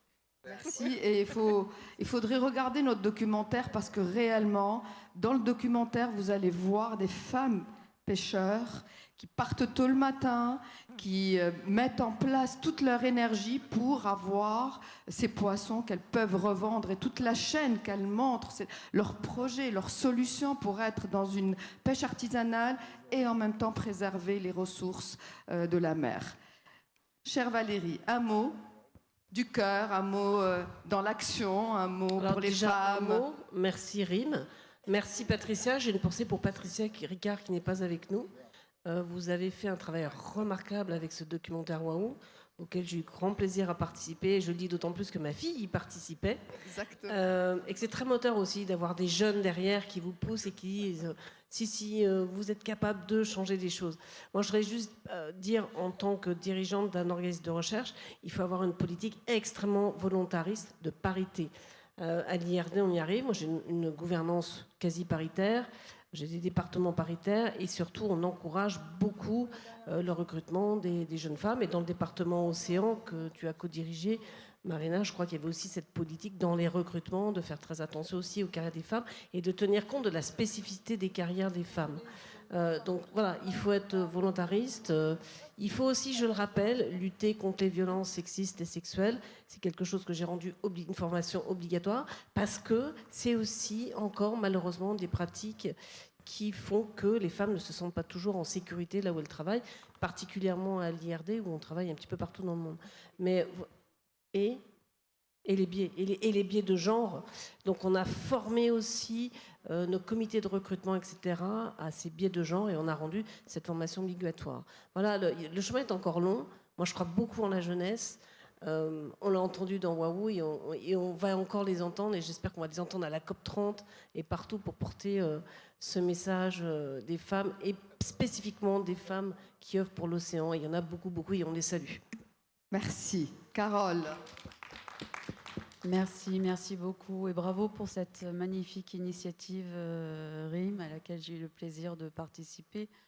Moi, j'aimerais qu'on arrive à dépasser le constat encore prégnant d'invisibilité par un enjeu de complémentarité. Je vous donne un exemple. En Turquie, ils ont fait l'observation suivante dans un petit village qui s'appelle Gokova, avec une petite aire marine protégée. Les activités de surveillance se passaient mal lorsqu'elles étaient menées uniquement par des hommes. Les pêcheurs avec les gardes en arrivaient aux mains. Sitôt qu'il y avait dans l'équipe de surveillance sur le bateau une femme, il n'y avait pas cette violence-là. Donc trivialement, la petite ONG qui travaillait avec cette aire marine protégée s'est dit « Pourquoi ne pas jouer la carte de la mixité ? On va former des femmes à tenir le rôle d'éco-gardes pour qu'elles puissent participer à cet effort de surveillance, qu'elles aient leur rôle dans la gestion de l'aire marine protégée et qu'elles soient égales à égales les gardes-côtes, les gardes de cette aire marine protégée. » Il y a eu un gros effort de formation et depuis lors, les équipes sont mixtes. Il y a toujours parfois des enjeux d'infraction à relever, mais cela a permis de pacifier la gestion de la petite aire marine protégée et de donner un rôle aux femmes. Donc un exemple simple mais concret de mixité, de complémentarité. Et l'effort que je tâche de poursuivre au sein de MEDPAN, le réseau méditerranéen des gestionnaires des aires marines protégées, c'est de lever le voile sur l'approche genre en matière de gestion, en matière de conservation marine.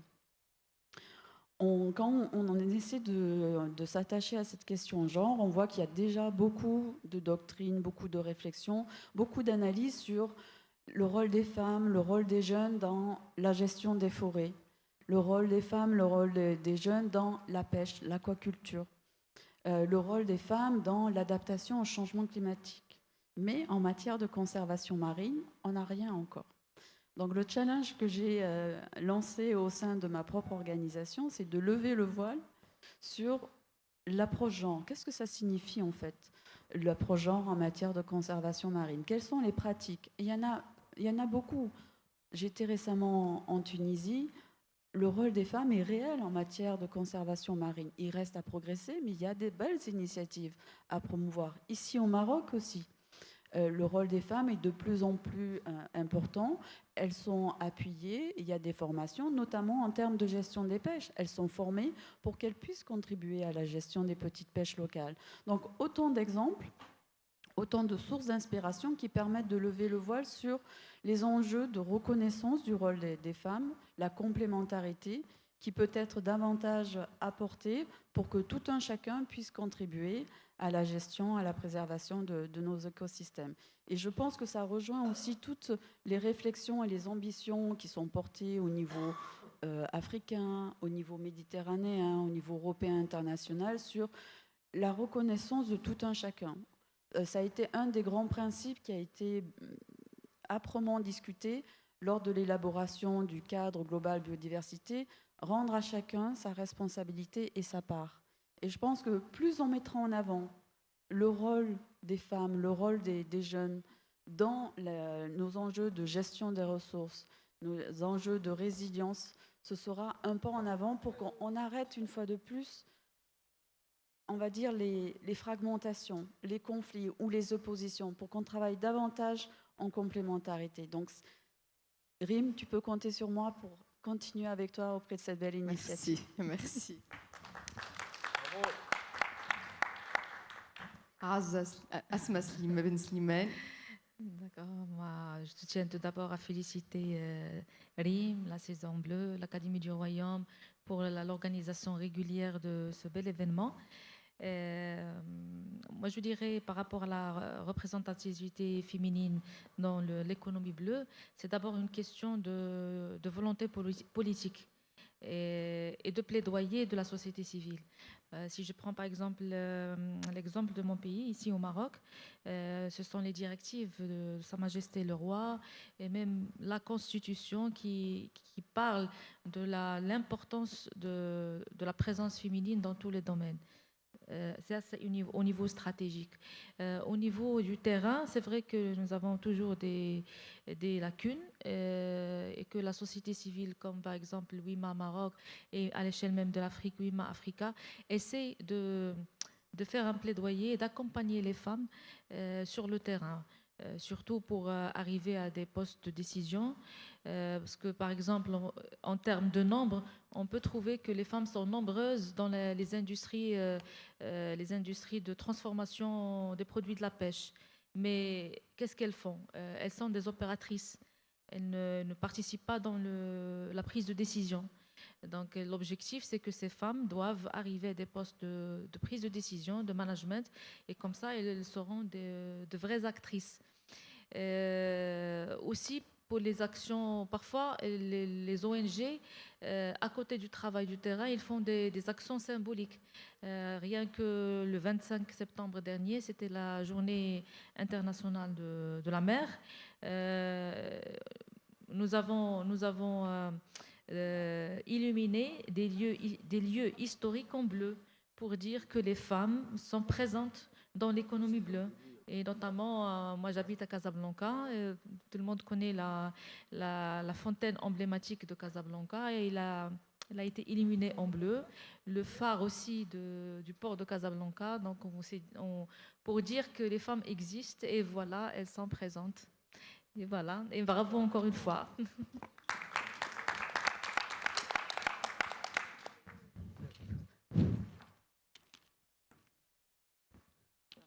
Comment c'est calme comme ça?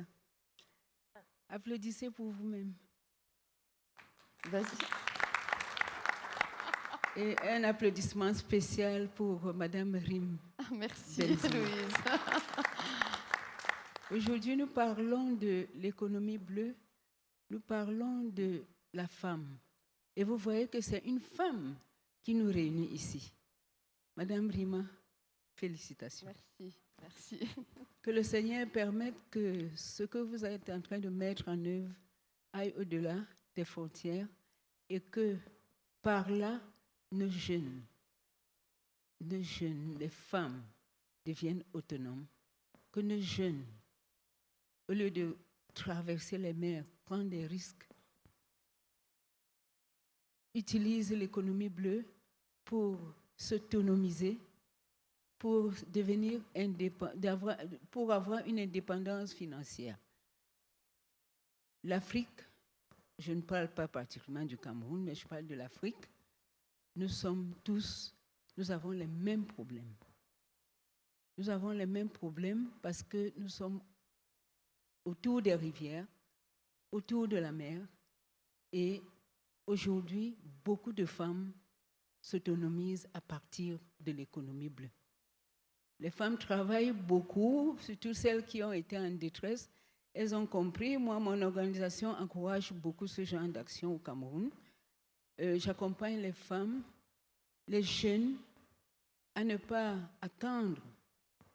Nous avons la chance d'avoir une université halieutique qui est basée dans le littoral à Douala, dans la région le département du Nkam, dans la région du littoral, où les jeunes, après le bac, entrent par concours dans cette université et après 4 ans de formation, deviennent autonomes. Parce qu'eux-mêmes, ils développent ce qu'ils ont appris, ils se lancent dans la culture du poisson, dans la transformation du poisson cultivé, et dans le fumage. Et c'est une activité qui génère des revenus et qui permet aux femmes, aux jeunes d'être indépendants. Donc vraiment, mon souhait, c'est que cette action que nous sommes en train de mener aille au-delà et que les gouvernements, les Nations Unies, nous encouragent à valoriser davantage ce que nous sommes en train de faire. Madame Zima, je ne vais pas monopoliser la parole. Je suis une enseignante de formation. Je risque de passer 2 heures à parler. Donc, vous avez à côté de vous une autre enseignante. Vous pouvez lui passer le micro, donc, comme ça, on fait un pont. Et je félicite toutes les femmes. Merci, et je prie Louise. le Seigneur de continuer à nous encourager et encourager les femmes parce que même au niveau de l'environnement, tout ce que nous avons, les plastiques chez nous, les femmes fabriquent des objets d'art à base de plastique. Donc, vraiment, travaillons sur l'environnement pour développer notre Afrique. Merci. Merci, Elim, de me donner cette occasion pour parler, mais de manière spontanée, là, ce qui me revient, c'est l'expérience de direction d'un laboratoire de recherche de 2000 à 2020. Et pendant 20 ans, j'ai dirigé donc une équipe de 22 personnes, 100% féminines. Ce n'était pas du tout un critère de sélection, mais le cas de la Tunisie et en sciences biologiques, ce sont surtout les femmes qui s'accrochent pour faire une thèse, pour passer des années au laboratoire sans avoir encore de ressources ou de salaire. Donc ça, c'est un point positif, même s'il y a des difficultés après dans le recrutement dans le domaine des sciences biologiques. Moi, je considère que ça serait dommage de passer à côté de ce potentiel, de cette intelligence et de laisser les femmes de côté. Ce n'est pas le cas en Tunisie puisque nous avons quand même fait beaucoup de progrès en termes dans le domaine de l'éducation, de la recherche. Même si l'université se féminise, nous avons le pourcentage des filles dans les sciences, le domaine des ingénieurs, mais ce qui reste là où il y a du travail à faire, c'est le leadership féminin. Par exemple, le cas de la Tunisie, vous allez trouver le pourcentage des filles beaucoup plus important au niveau de l'université, mais après, quand c'est un poste de directeur, de doyen, de président d'université, des postes à haut niveau, au niveau du ministère, là, le pourcentage des femmes baisse. Donc, ce n'est pas uniquement lié à l'environnement, bien sûr, ça existe, mais je pense qu'il y a du travail à faire au niveau de la confiance en soi, des soft skills et du renforcement de ces compétences et de ces capacités des femmes.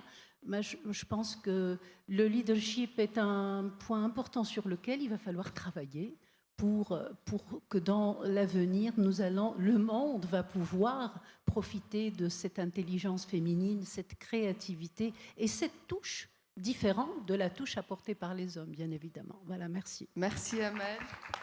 Eh ben, vos témoignages vont servir certainement d'autres générations de femmes, d'autres ingénieurs, scientifiques, sociétés civiles, économie bleue, etc., à s'accrocher pour réaliser leurs rêves. Je vais demander à la régie s'ils peuvent nous envoyer le teasing que nous avons préparé pour l'UNOC. C'est le petit...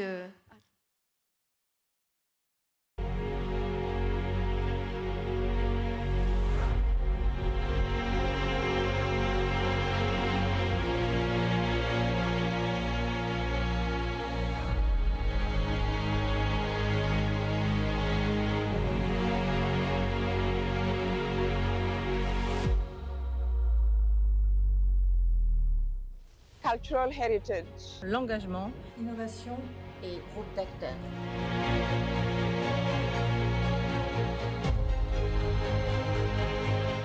Collaborative. Protection. Education. Coopération. Éducation.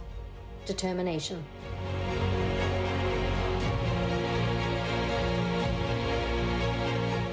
I am a woman in ocean action. I'm a woman in ocean action.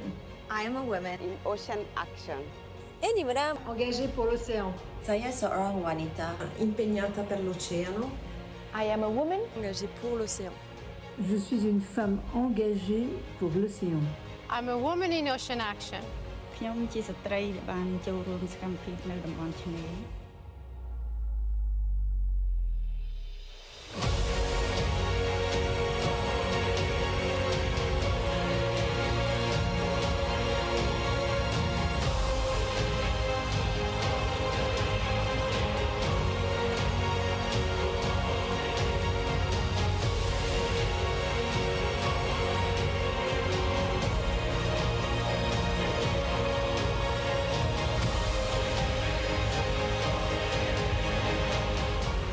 Donc, ça, c'était le teasing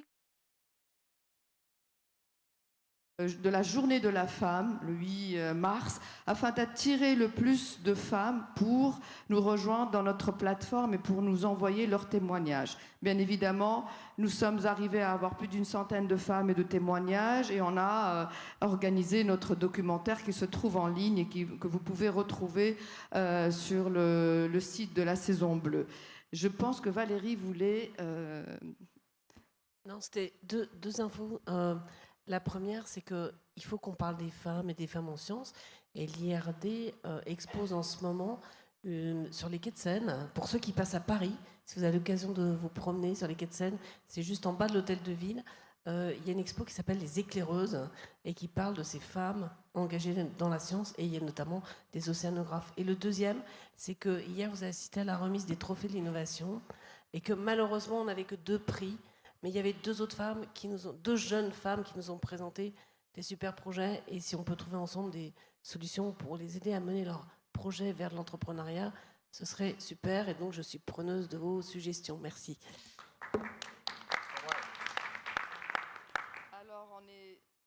On est arrivé à la fin. Je voudrais surtout, pour le Women Action for the Ocean, remercier toute l'équipe qui a travaillé sur ce projet, l'équipe de la Saison Bleue. Si ils se lèvent, je veux bien les voir, hein. Même celle qui a travaillé aussi sur la réussite de cet événement aujourd'hui. Agathe, Khadija, Nedra, Roué, Eshraq. Vous pouvez venir sur scène, Saïf qui a été à la vidéo. Vous ne voulez pas vous lever, non?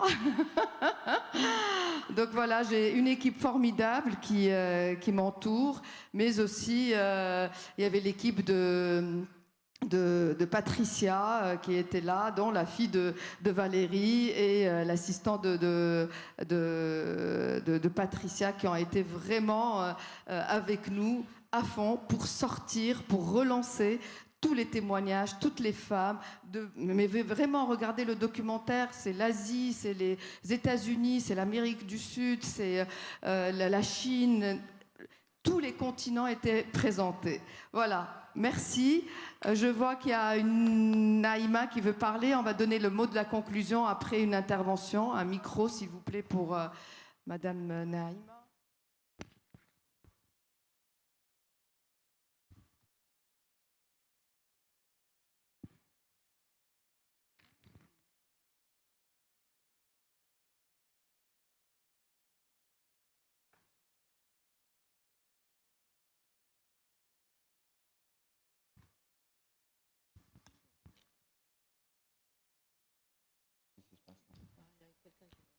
Et donc tu demandes à Pascal, non? Merci Rim pour me donner la parole. Merci pour cette très belle initiative. Maintenant, moi, ce que je vous propose, c'est vrai, j'ai d'ailleurs assisté à l'événement de Nice, c'était formidable. Il ne faut pas que ça s'arrête là. Vous avez maintenant un certain nombre de femmes de par le monde. Pourquoi ne pas constituer un réseau de ces femmes et qui pourront jouer l'action de mentor, qui encourageront d'autres filles, des étudiantes, etc., dans nos pays, pour qu'elles aussi aillent dans cette voie-là. Et merci Naïma, merci, c'était dans le planning. Le temps de souffler après les événements et on le monte cette plateforme. Ça va venir. Là, on va bientôt conclure. Donc, merci mesdames. Il y a une suggestion de passer le documentaire en salle pour ceux qui veulent le voir. Si vous le souhaitez, il dure 30 minutes. Donc à vous de voir. Après la conclusion. J'en arrive à la conclusion. Est-ce que vous voulez faire une pause café ou on enchaîne directement? On enchaîne. Très bien. Donc j'appelle Pascal Lamy, j'appelle Raphaël Danglade. Il y a Monsieur Laruina qui veut intervenir aussi. On va tous donner nos conclusions. Donc nous, on a préparé un documentaire. On a préparé une synthèse des 2 jours. Rejoignez-moi.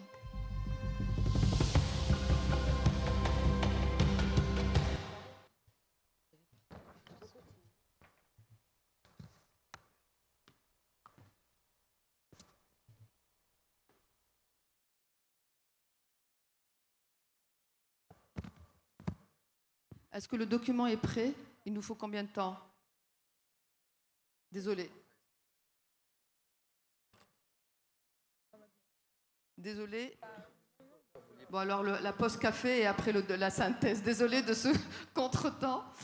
On va passer à la pause café qui vous attend pour vous rafraîchir. Désolé Silarwina, désolé Pascal. C'est les contretemps du direct. OK. Il y a une pause café. Allez-y, je vous en prie.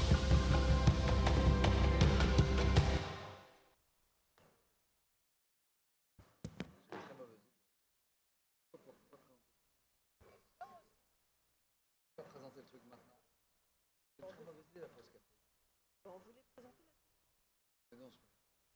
Non, la synthèse, elle l'a été. Je la relise un peu avant. Je vais la voir là, il y a 2 minutes.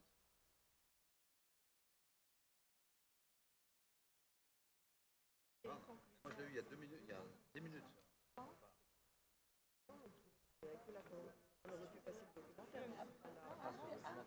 je t'ai pas vu. Non mais il n'y aura personne dans les gens. Non, pas pris. Allez, fais la conclusion et on présentera tout plus tard. Attends, je vois un truc. Non mais là, les gens sont pas prêts.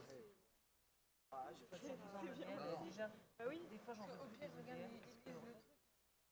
Voilà, donne-le et puis ça vous perturbe.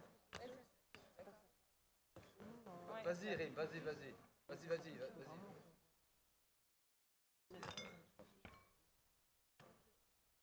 Non, allez-y, Rim.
Millions of tons of plastic enter the sea.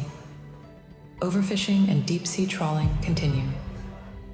Coral reefs are dying. Seagrass meadows are vanishing. Rising temperatures and acidification are disrupting ecosystems at record speed. The damage is clear, and the consequences are global. What once seemed endless and invincible is now fragile and in urgent need of protection. But even in the face of this emergency, there is hope. Hope rises from courage, from commitment, from creativity, and from people who decide to act. All over the world, a powerful force is growing, the collective action of women. Women are leading the fight to save the ocean. They are scientists, engineers, navigators, divers. They are policymakers, artists, educators, activists, and many more. They conduct research. They lead environmental programs. They develop sustainable solutions, and they raise awareness in schools and communities. Often, they work against the tide, but they bring real solutions, practical, innovative, and inclusive. This documentary is dedicated to these women. Women who rise above the challenges, strong and resilient like the ocean itself. They are women in action for the ocean. They are WOW. This initiative brought together 100 inspiring women. They come from different countries, different cultures, and different fields. But they share one mission: to protect the ocean, to share their knowledge, and to support one another. Their collective voice is powerful. Their work reflects the richness and diversity of the sea.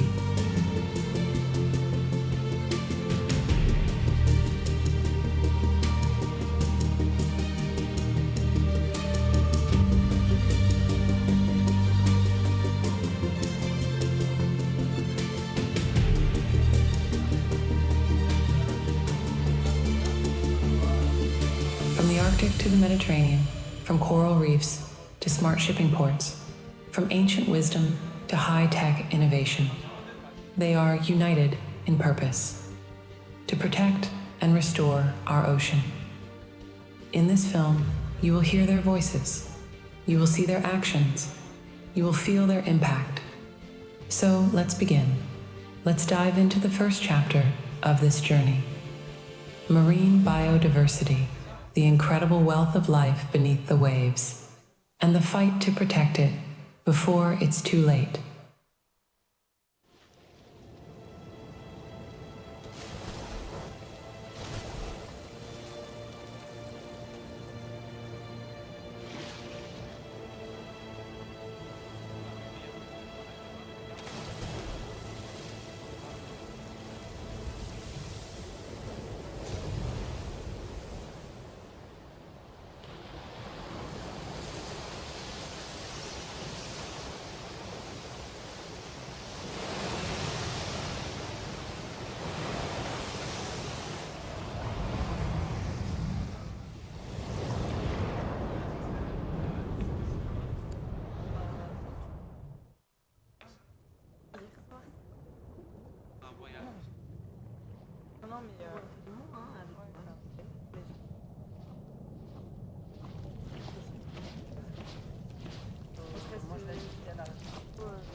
Ok, ben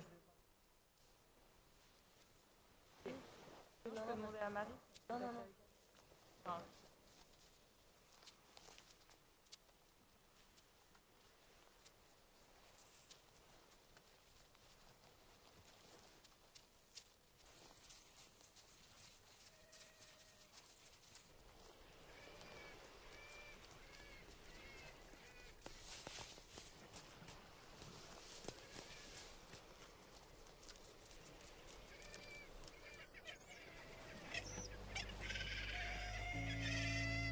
In our journey through global conservation efforts, we highlight local actions that make a real difference for biodiversity. This is the inspiring story of Cécile Gaspard and her organization, Te Mana o Te Moana, dedicated to protecting sea turtles in French Polynesia. This video showcases their remarkable work and the meaningful impact they have on marine life. Je m'appelle Cécile Gaspard, je suis vétérinaire et biologiste marin. J'ai créé il y a 20 ans, en 2004, une association qui s'appelle Te Mana o Te Moana, ce qui veut dire l'esprit de l'océan. Et dans nos missions vraiment très importantes, c'est l'éducation, la recherche et la conservation de le milieu marin ici en Polynésie française. Dans les différentes actions que j'ai menées et que j'ai vraiment accomplies avec une équipe exceptionnelle ici en Polynésie, il y a 3 grands domaines, je dirais. Dans le domaine de l'éducation, c'est vraiment le développement de programmes pédagogiques avec des supports adaptés, parlant vraiment des spécificités de la Polynésie française auprès du public jeune, des écoliers, et notamment en lien avec la culture polynésienne ici. Qui au final est très fort par rapport aux liens traditionnels entre les Polynésiens et la nature. Et ces programmes pédagogiques nous ont permis, au final, en 20 ans, d'atteindre plus de 150 000 élèves sensibilisés. La deuxième action, c'est dès le départ la création d'un centre de soins pour tortues marines. Donc ici en Polynésie française, nous avons une superficie grande comme l'Europe, plus de 5 millions de kilomètres carrés. Et nous avons eu petit à petit un mandat auprès du gouvernement polynésien qui a été de créer un centre de soins pour tortues marines. Donc on reçoit les tortues malades et blessées, on les soigne. Et bien sûr, quand on arrive à les soigner et à les réhabiliter complètement, on va les relâcher en pleine mer et souvent on le fait également accompagné par les élèves des écoles de Polynésie. À ce sujet, par rapport à ce programme de conservation, nous avons accueilli plus de 650 tortues en soins depuis le début de l'ouverture du centre de soins il y a 20 ans. Et le dernier programme phare, il est vraiment en lien avec les changements globaux. C'est un programme de suivi des pontes des tortues vertes sur un atoll assez connu qui s'appelle l'atoll de Te Tcharoa, que nous suivons depuis 18 ans. Nous avons un programme très détaillé sur l'observation des femelles en ponte, l'observation et la protection de l'éclosion et des émergentes. Et nous avons bien sûr constaté pendant les 18 ans, malheureusement un peu comme partout sur la planète, des impacts du changement climatique, de l'érosion du littoral. Et à ce titre, nous mettons en place des programmes de restauration du trait de côte en refaisant une revégétalisation avec des espèces indigènes de Polynésie française pour voir si on arrive à maintenir plus les zones de reproduction des tortues marines et notamment les plages. Et pour ce programme-là, au final, en 18 ans, nous avons pu identifier plus de 350 femelles tortues vertes et nous avons pu voir éclore sous nos yeux plus de 350 000 bébés tortues vertes.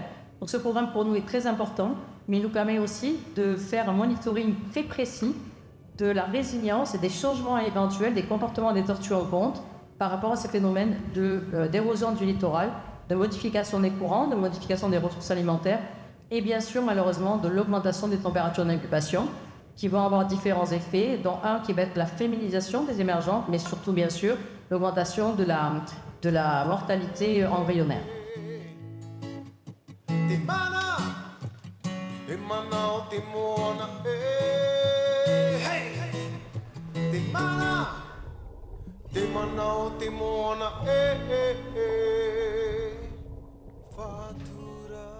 From French Polynesia to the African coasts, the fight for biodiversity takes many forms. While Cécile Gaspard works to safeguard sea turtles, others are focused on protecting another crucial ecosystem, the mangrove. Among them is Florentine Guillard, whose work with local communities highlights the vital role of these coastal forests in preserving life on Earth. Mais il y a un projet qui me tient particulièrement à cœur dont je vais parler. Il s'agit de la protection des mangroves. Nous avons mené un projet de sensibilisation des femmes sur l'importance des mangroves dans l'écosystème marin. Il faut dire que dans cette zone, les populations vivent des fruits de la pêche. Les hommes vont pêcher et les femmes sèchent ces poissons-là pour les vendre. Et pour sécher les poissons, elles coupent les bois de mangrove. Quand tu leur demandes pourquoi le bois de mangrove, elles te disent que avec le bois de mangrove, le poisson est un très bon goût. Mais ce qu'elles ne savent pas, les mangroves, c'est un habitat naturel de l'espèce marine. Donc, en même temps, elles sont en train de tuer le fruit de leurs revenus parce qu'il y a de moins en moins de poissons. Nous avons rencontré les gouvernements pour essayer de résoudre ce problème-là parce qu'on ne peut pas empêcher ces femmes-là de sécher le poisson parce que c'est un moyen de substitut pour elles. Donc, le gouvernement a fait un projet et mis à leur disposition des techniques modernes de séchage qui préservent l'environnement. Et par ailleurs, nous les avons constitués en association pour que leur travail soit plus visible, plus rentable. À travers ce projet, quels sont les objectifs de développement durable que nous avons touchés? Il faut dire que l'objectif principal que nous voyons tout de suite, c'est l'objectif 14, la vie aquatique. L'objectif numéro 1, éliminer la pauvreté. Parce que ces femmes-là, si elles n'arrivent pas à mener cette activité, vont vivre dans la précarité, la pauvreté. L'objectif numéro 2, c'est éliminer la faim. Parce que par leur activité, elles nourrissent la population ivoirienne, une grande partie de la population ivoirienne. Je pense que nous avons touché aussi l'objectif numéro 3, la bonne santé. Parce qu'avec elles vivent au bord de l'eau, les mangroves jouent un grand rôle. Donc nous avons touché aussi l'objectif numéro 3. Et surtout, nous avons touché l'objectif numéro 5, l'autonomisation des femmes. En les mettant en association, nous leur avons permis d'être autonomes, faire leur comptabilité, gérer une activité comme des professionnels. Donc, l'objectif numéro 5 a été très important. Bon, l'accès à l'eau aussi, je pense que nous avons un peu touché l'objectif numéro 6 qui est l'aspect à l'eau.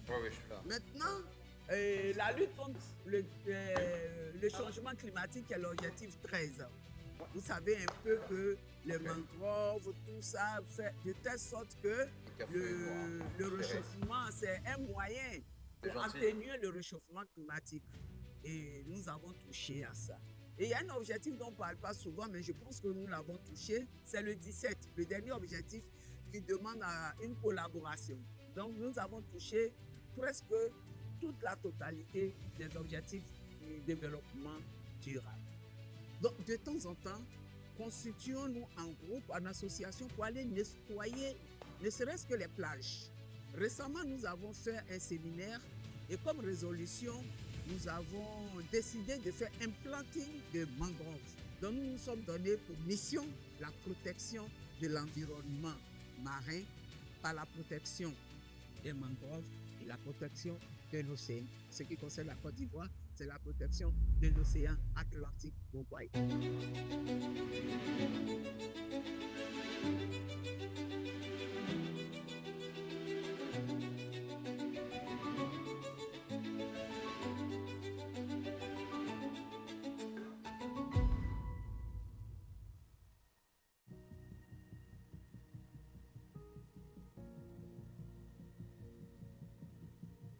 Protecting marine biodiversity is protecting life itself. From the coasts of Africa to the lagoons of Polynesia, we have seen how local action, tradition, and community can stand strong against the loss of marine life. But today, the threats are growing. Pollution, climate change, species extinction. To face these challenges, we must look ahead, and it is science that lights the way forward. Across the world, women scientists, marine biologists, and engineers are using their knowledge to protect the ocean. Their work brings new solutions. Their innovations bring hope. Together, they are opening new paths to safeguard our blue planet.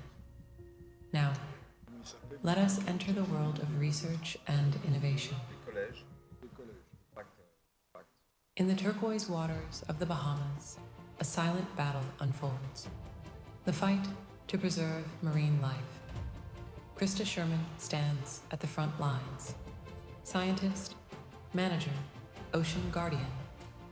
She leads fisheries toward a sustainable future, grounded in research, community partnership, and deep respect for the sea. Her work bridges science and tradition, urgency and hope. I'm Dr. Krista Sherman, a marine scientist from the Bahamas.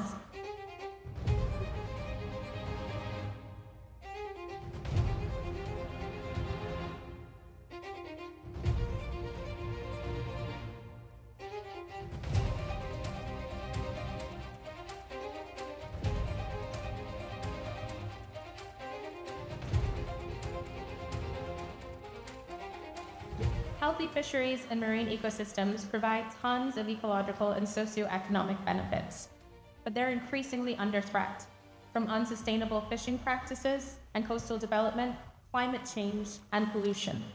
So we use a suite of techniques, including underwater visual surveys, population genetics, and acoustic telemetry to assess marine species and the condition of their habitats. We use this information to provide science-based recommendations to marine resource managers and policymakers advocating for effective marine resource management and conservation practices. To date, I've led the development of 2 species management plans, multiple rapid ecological assessments of critical habitats and marine protected areas throughout the country, stock assessments of traditional, recreational, and emerging fisheries species, and research on fish spawning aggregations. I also collaborate with partners to develop communication materials to promote awareness and behavior change among key stakeholders. Our fisheries research aligns with several United Nations Sustainable Development Goals, including no poverty, zero hunger, decent work and economic growth, responsible consumption and production, climate action, and of course, life below water.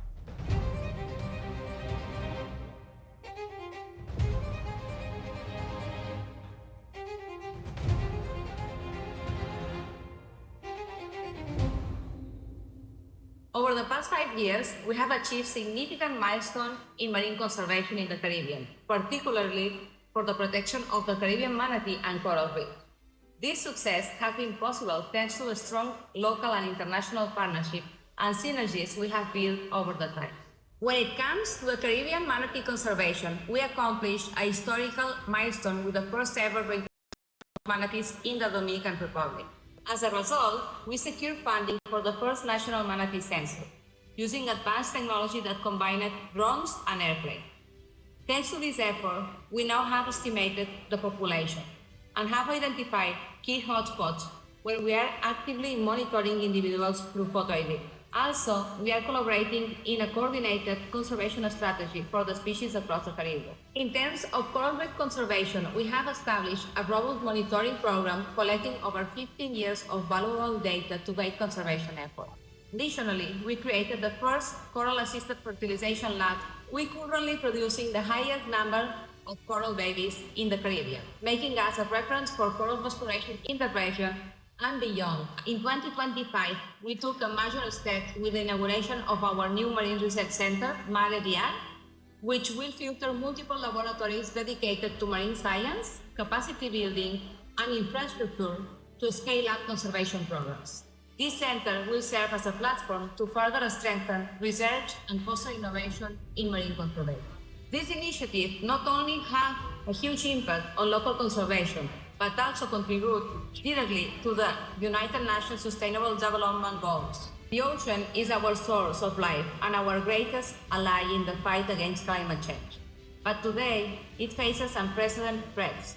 Biodiversity loss, pollution, and climate change are taking a serious toll on our seas. Now, more than ever, we need strong leaders to protect our ocean.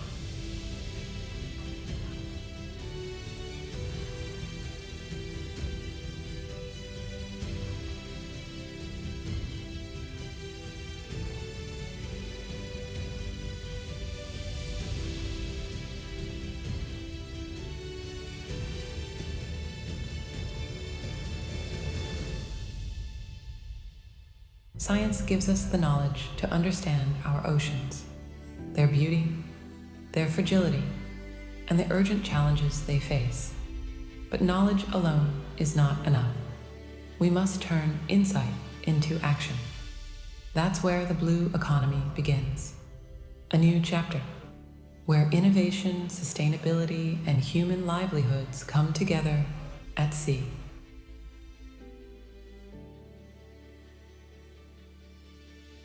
Vì trong chùa em sực khống, ស្ត្រីក៏វិទ្យការងារជាមួយនឹងអង្គការ Fire Company នៅប្រចាំខេត្តកំពតតែជាខេត្តឆ្នេរសមុទ្រនៃប្រទេសកម្ពុជាខ្ញុំមានតួនាទីជាមន្ត្រីបច្ចេកទេសលើវិស័យជលផលហើយខ្ញុំបានជួយគ្រប់គ្រងទៅដល់ខណ្ឌរដ្ឋបាលជលផលប្រចាំខេត្តទៅលើវិស័យបច្ចេកទេសវិស័យជលផលខ្ញុំបានជួយទៅលើការបច្ចេកទេសលើការត្រួតពិនិត្យការវិតម្លៃនិងកិច្ចការងារផ្សេងៗទៀតដែលទាក់ទងទៅនឹងវិស័យជលផលតួនាទីភារកិច្ចរបស់នាងខ្ញុំបានចូលរួមចំណែកទៅលើការគ្រប់គ្រងការអភិរក្សและការអភិវឌ្ឍវិស័យជលផល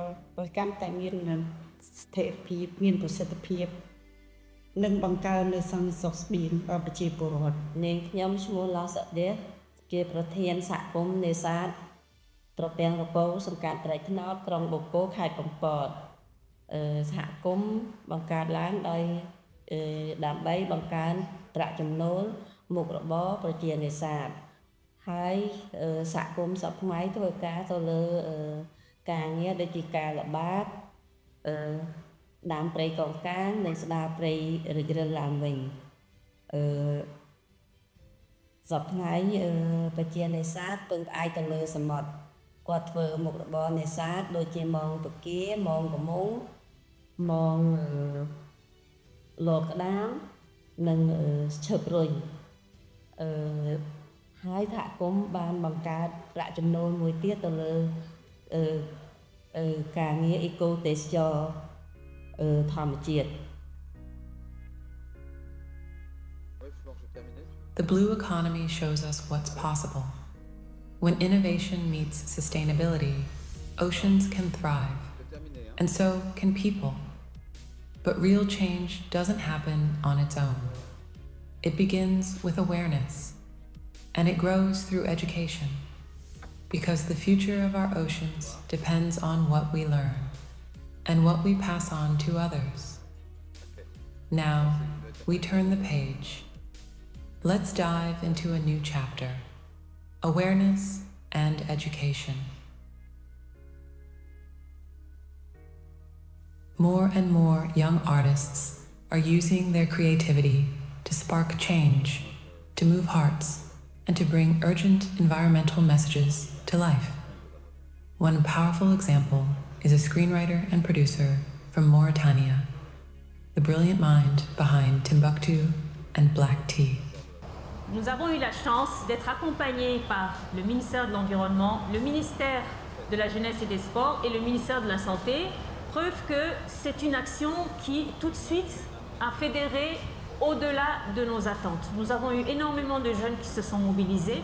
Beaucoup ont marché avec nous 200 km et 3 jours sur le bord de plage pour voir à quel point nos plages sont magnifiques, mais aussi pour mettre l'accent sur les problématiques que nous rencontrons sur nos plages.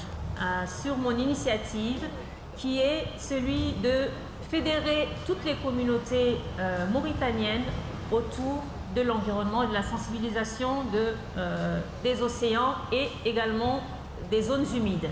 Cette marche a été pour moi l'occasion de montrer la possibilité de tout un chacun de sensibiliser à une petite échelle sur l'importance de la préservation de l'océan. La Mauritanie, c'est 700 km de plage, c'est une grande zone sur 12 000 km² d'une réserve, la plus grande réserve africaine qui accueille des oiseaux migrateurs, aussi des dauphins, un environnement maritime extrêmement riche qui est encore sous-étudié. Et donc cette marche sur 220 km nous a permis, avec toute cette jeunesse autour de nous, de montrer la beauté de l'océan et aussi l'importance de la protéger.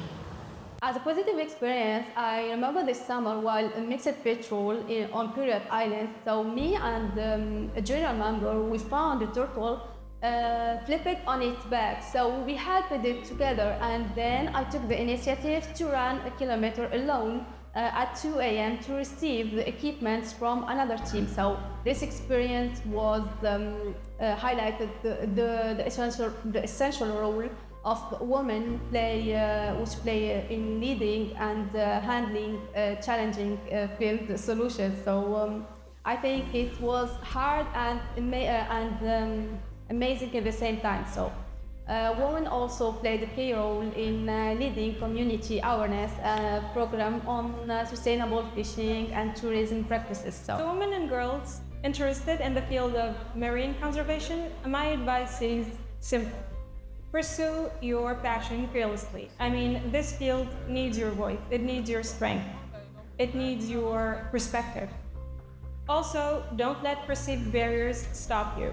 Try to take every opportunity to learn, whether it is internships, volunteering, educational programs, and try to make like a network with people who have the same mindset as you and people who will help you grow. And finally, I just want young girls to remember that your contribution is vital to this conservation, and by stepping into this field, you are helping shaping different environmental movements.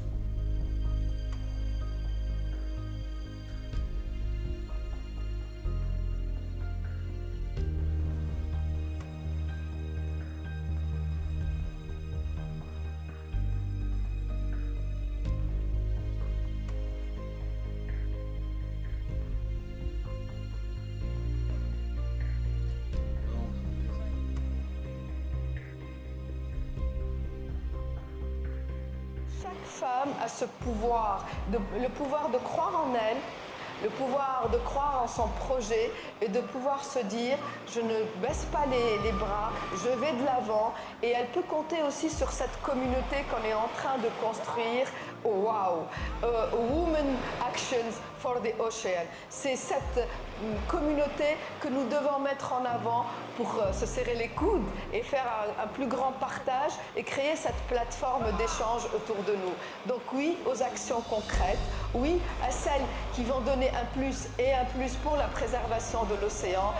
Et je dirais pour conclure, seul on va vite, mais ensemble on va loin. Et c'est le ensemble qui compte. C'est toutes ces femmes qui sont déjà présentes sur le terrain qui nous donnent ce courage d'aller encore plus loin. Qu'elles soient navigatrices, qu'elles soient dans le domaine maritime, qu'elles soient dans l'innovation, qu'elles soient dans l'aquaculture ou actrices de la pêche, ensemble on ira plus loin.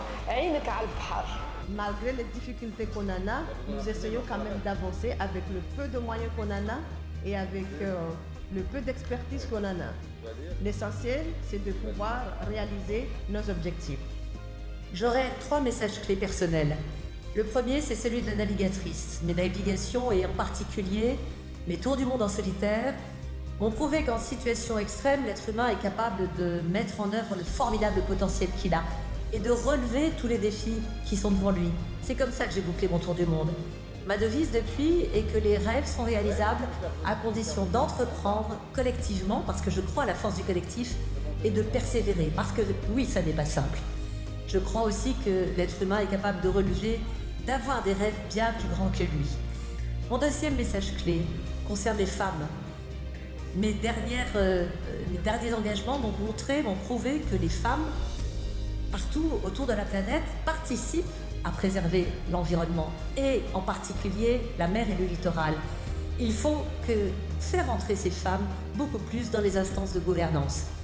Mon troisième message clé concerne les négociations internationales, qui sont la preuve que l'océan participe à préserver le multilatéralisme et la paix. Parce que les nations n'ont pas d'autre choix que de coopérer autour de cet océan qu'elles ont en commun et qui est notre bien commun. I'm very proud to be talking about the cultural heritage that ties up to the sea, because York is said to be protected by an ocean goddess, a she that is the linkage with the female population in York. So women are key to preserving the ocean. So let's take action and show that our ability to be doing small doable action that would make a difference in our way to UNO3. Thank you. The ocean is not just a vast body of water, it's a lifeline.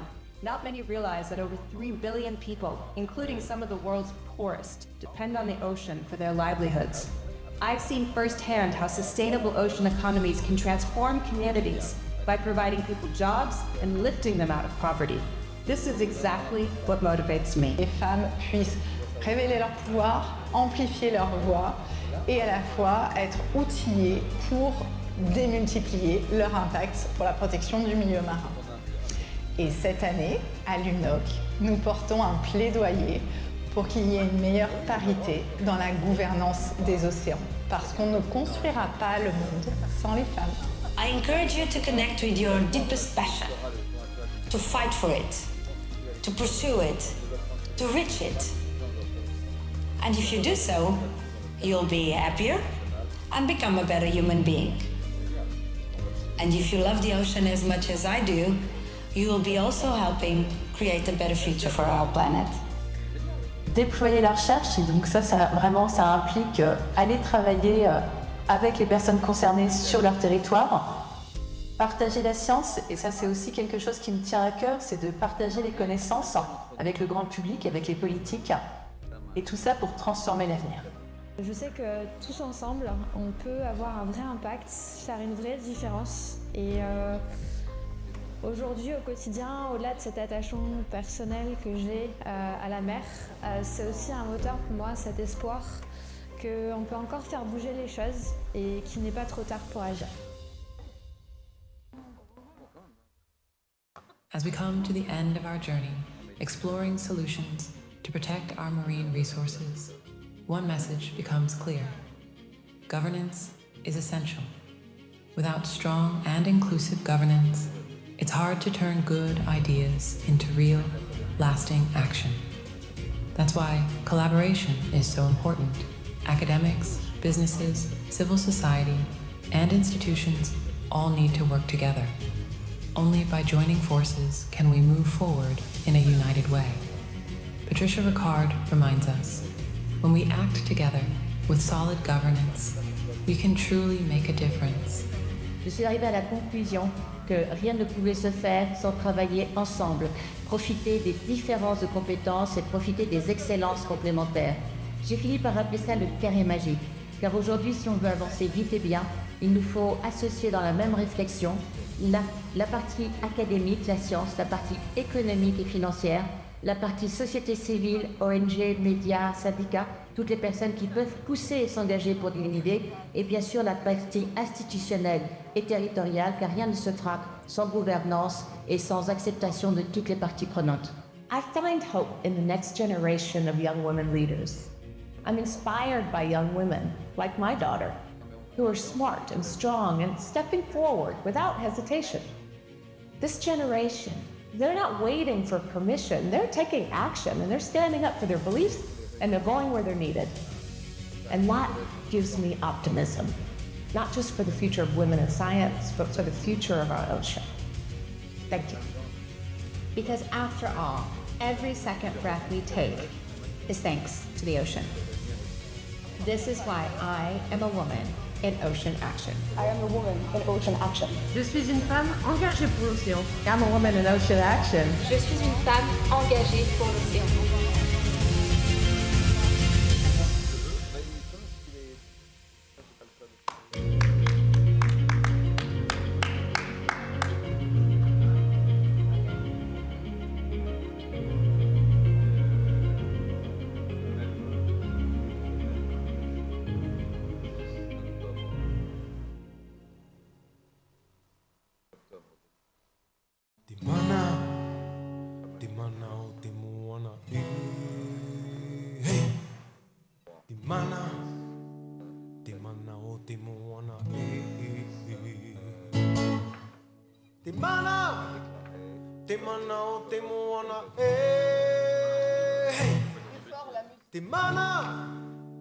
Timana, Timona, eh.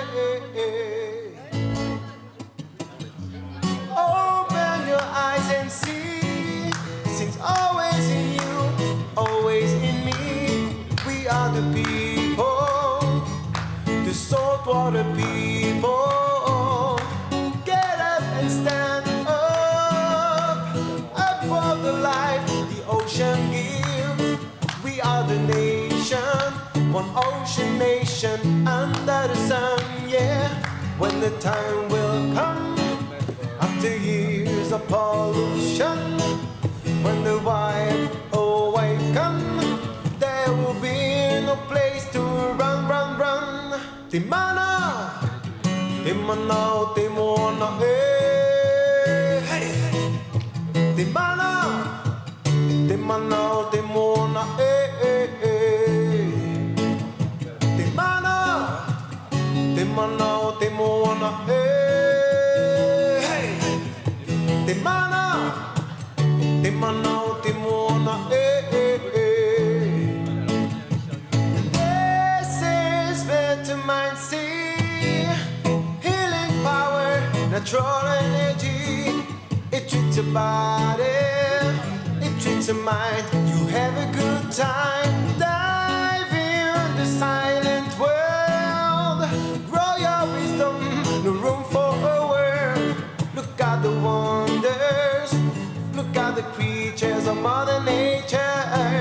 When the time will come, after years of pollution, when the wild awaken, there will be no place to run, run, run. Timana, Timana, Timona, hey. Timana, Timana, Timona, Timana, Timana, Timona, hey. Timana, Timana, Timona, Timana, Timana, Timona,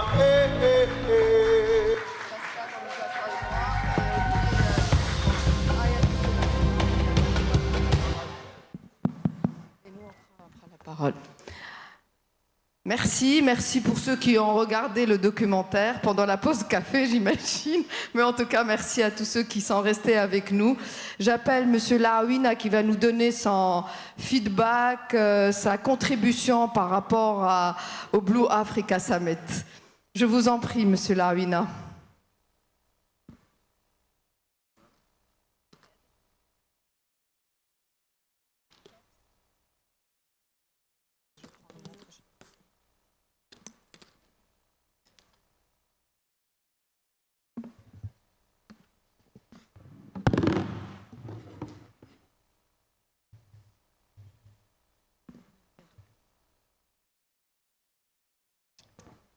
Salam alaikum wa rahmatullah. Il est sûr que ce sommet Africa Summit de Tanger, c'est vrai que c'est sans doute une réussite.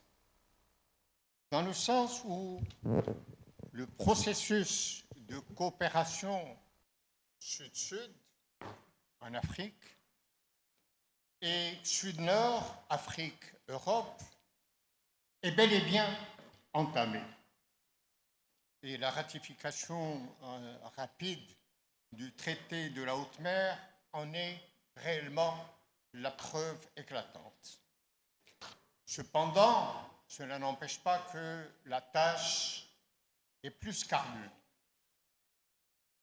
Hier, un exposé cartographique a montré les fortes avancées des taches vertes, des zones protégées dans le continent africain, et au contraire, un retard évident dans la mise en place de réserves biologiques marines, avec 9% en Méditerranée, 6,9% en Afrique du Sud, moins de 1% en Atlantique, face au Maroc et à la Mauritanie, et ce déficit montre réellement une étendue de l'action qu'il s'agit d'entreprendre. Aujourd'hui, un armateur nous a décrit une situation réellement critique. C'est pourquoi le pacte africain, qui vise à réparer cette situation, eh bien, ce pacte nécessite que les intervenants d'hier nous ont décrit un contexte qui est favorable, avec des chances réelles de voir l'action atteindre une portée effective. On nous a décrit une volonté réelle des responsables politiques, des prémices d'action sur les dynamiques en cours, mais aussi eh bien, des critiques des situations actuelles et une idée qui a été développée tout à l'heure, pêcher moins mais pêcher mieux, eh bien, c'est réellement une leçon que nous devons retenir, et pas seulement dans le domaine de la pêche, dans toutes les activités qui peuvent avoir des effets négatifs sur la mer et le littoral. Alors, quel est notre besoin? Notre besoin essentiel est dans la structuration de la gouvernance dans le domaine maritime. Premier niveau, le niveau national, les institutions étatiques sont un acteur majeur, car les politiques publiques, malheureusement, elles n'ont pas été suffisamment montrées au cours de ce colloque, en particulier pour les politiques publiques marocaines, parce qu'on a beaucoup parlé de la pêche, mais tous les autres secteurs ont été un petit peu ignorés. Ces politiques publiques doivent intégrer les conditions nécessaires pour que tout le monde profite pleinement des aménités de la mer et du littoral, tout en adoptant une optique rationnelle de gestion qui maintient la résilience et la productivité des ressources. Deuxième niveau, celui des territoires, c'est-à-dire l'administration territoriale, les élus territoriaux, eh bien, c'est eux qui sont responsables de la programmation des actions et de l'exécution de ces actions. Troisième niveau, la société civile et les communautés locales, elles doivent être pleinement conscientes des enjeux pour éviter les risques et développer des formes de gestion positives. Quatrième niveau, le secteur privé. C'est lui qui peut-être exploite localement et surexploite localement, mais c'est lui qui peut aussi protéger et gérer s'il agit dans le bon sens. Ces quatre niveaux, étatique, territorial, local et les producteurs, doivent être couverts pour que l'on puisse réellement travailler au niveau du continent et sud-nord, c'est-à-dire avec l'Europe. La matinée d'aujourd'hui, c'est-à-dire le travail des collèges, a été l'élément fort de ce sommet. Au cours des réunions de ces collèges, on a développé des recommandations très précises. Et là, moi personnellement, j'ai assisté au collège Sciences, Éducation, Recherche.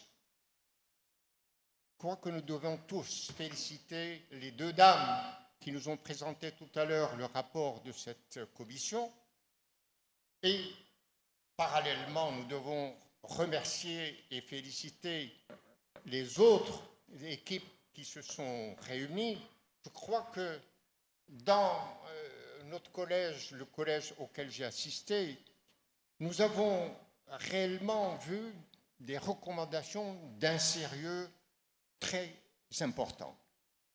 Sur la formation supérieure, la recommandation principale, celle que j'ai retenue, c'est le fait qu'il faut que réellement dans chaque pays, nous fassions un inventaire des potentiels existants au sein de nos universités et centres de recherche et d'éducation, parce que nous devons connaître ce qu'il y a, ce qui manque, et forcer l'action pour que nous puissions remplir les déficits existants.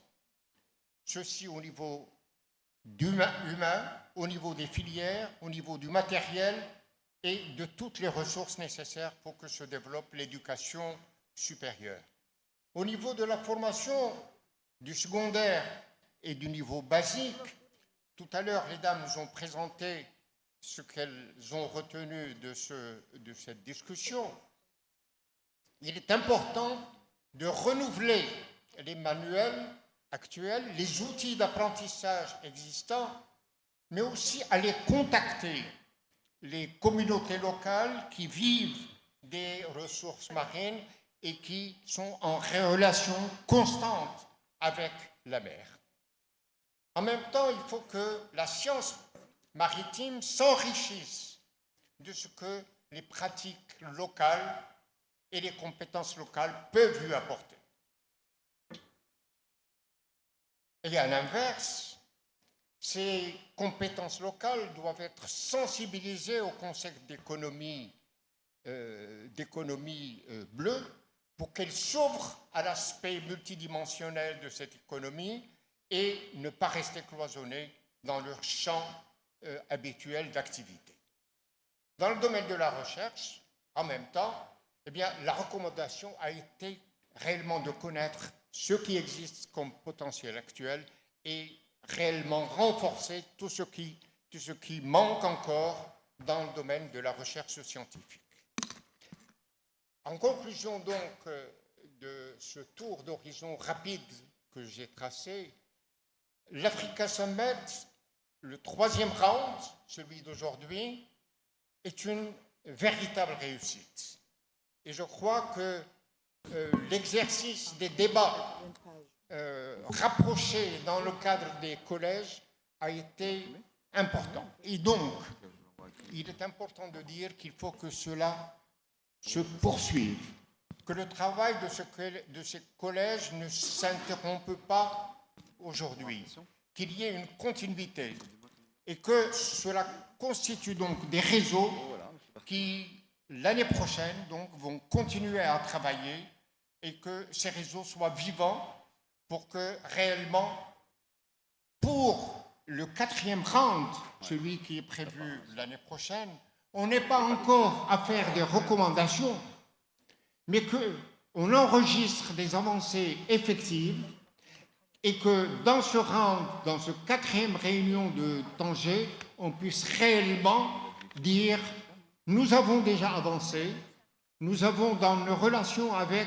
les institutions étatiques déjà mis en place des possibilités pour avancer, avec la société civile, nous avons avancé et avec le secteur privé, nous avons bâti réellement, nous avons envisagé réellement des possibilités pour avancer effectivement l'année prochaine et donc que ce soit effectivement une conclusion heureuse d'un travail qui a été mené sur 4 années successives, ce qui réellement est quelque chose qui prouve que les auteurs et que les acteurs qui ont bâti ce mouvement sont réellement des acteurs qui en veulent et qui ont finalement réussi ce défi extraordinaire d'intéresser le public en général, mais aussi les acteurs locaux et les institutions étatiques à ce concept nouveau qui est l'économie bleue et donc que nous soyons devant une réussite qui soit réellement confirmée. Je vous remercie. Merci Sila Ruina. Merci pour ce partage. Merci beaucoup. On fera mieux l'année prochaine.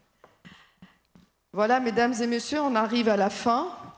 Notre séance se clôture aujourd'hui et j'inviterai Pascal Lamy à nous lire notre synthèse des 2 jours. Je souhaiterais revenir sur les collèges, revenir sur le Blue Africa Summit pour vous dire que nous vous donnons rendez-vous pour le Blue Africa Summit l'année prochaine, en 2026, certainement la à partir de la quinzaine d'octobre. On va définir la date une fois qu'on saura quand est-ce qu'elle est organisée la COP Océan, COP 1 de l'océan, c'est ça, Flore. Et nous allons continuer à organiser ces collèges en 2026, en janvier, en février, en avril et mai, pour vous réunir en mode hybride, c'est-à-dire en présentiel et hybride, à Rabat et à l'Académie du Royaume du Maroc. Donc voilà, nos travaux vont continuer et on va sortir, et j'espère sortir avec cette boussole stratégique pour ce pacte pour une Afrique bleue durable. Je te laisse la parole.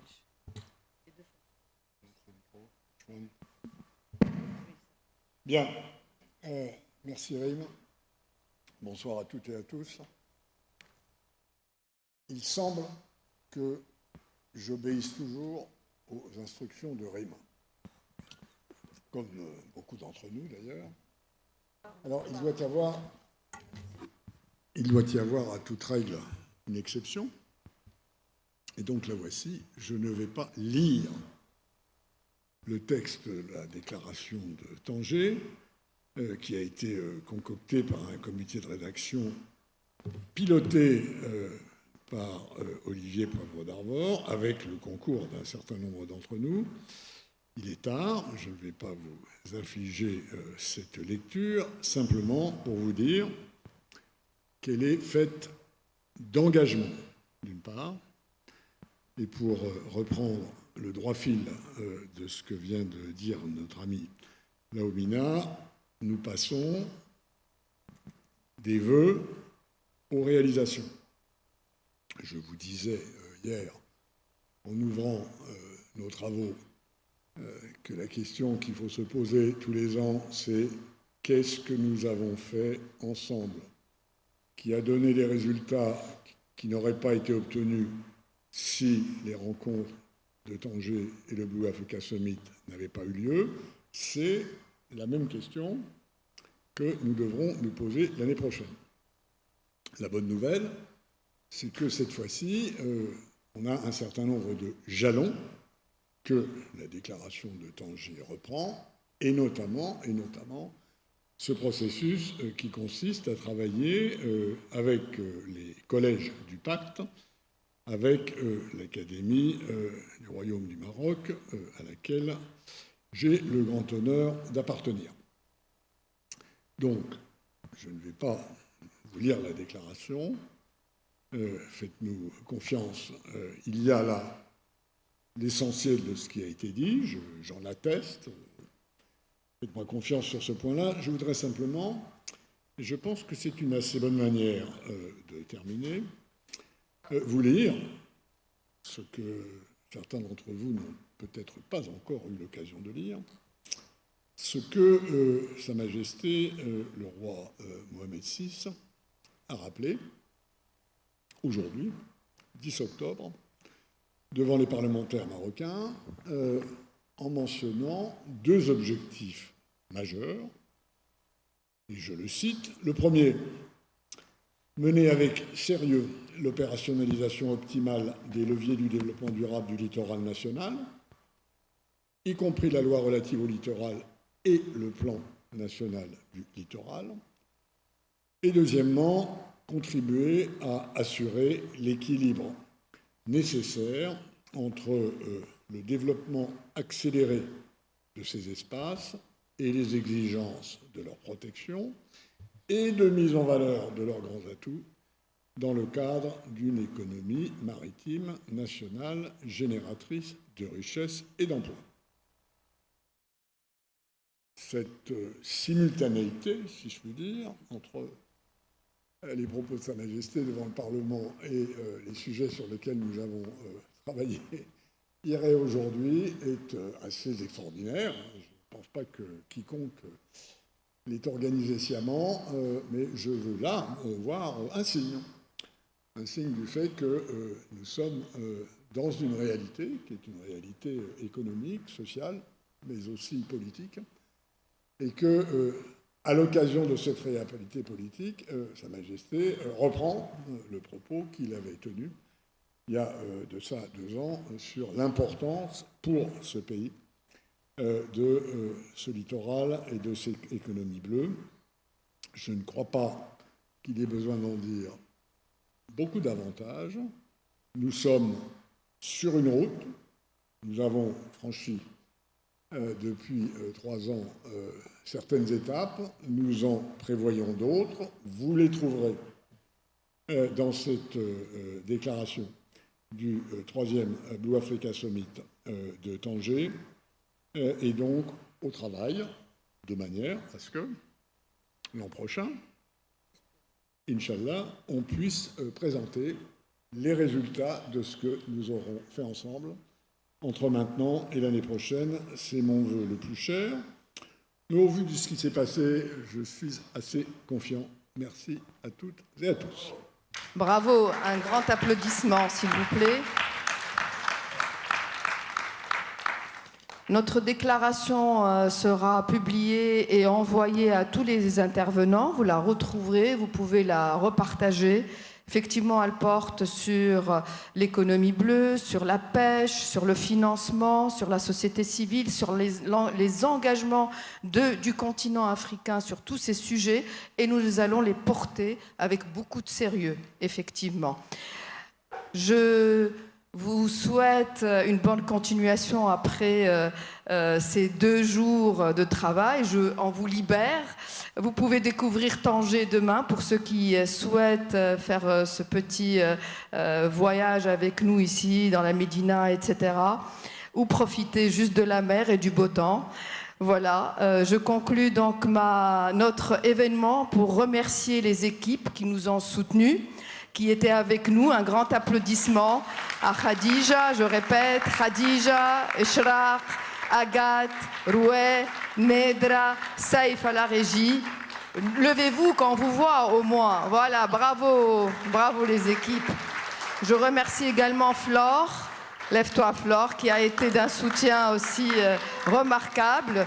Je remercie les prestataires de la régie, l'équipe de tous ceux qui étaient là, l'hôtel, et tous ceux qui sont avec nous aujourd'hui. Merci. Et sur ce, musique, on a terminé et l'avenir va nous être aussi, je pense, en attente par rapport à tous les engagements qu'on va porter et on va tenir. Merci à vous.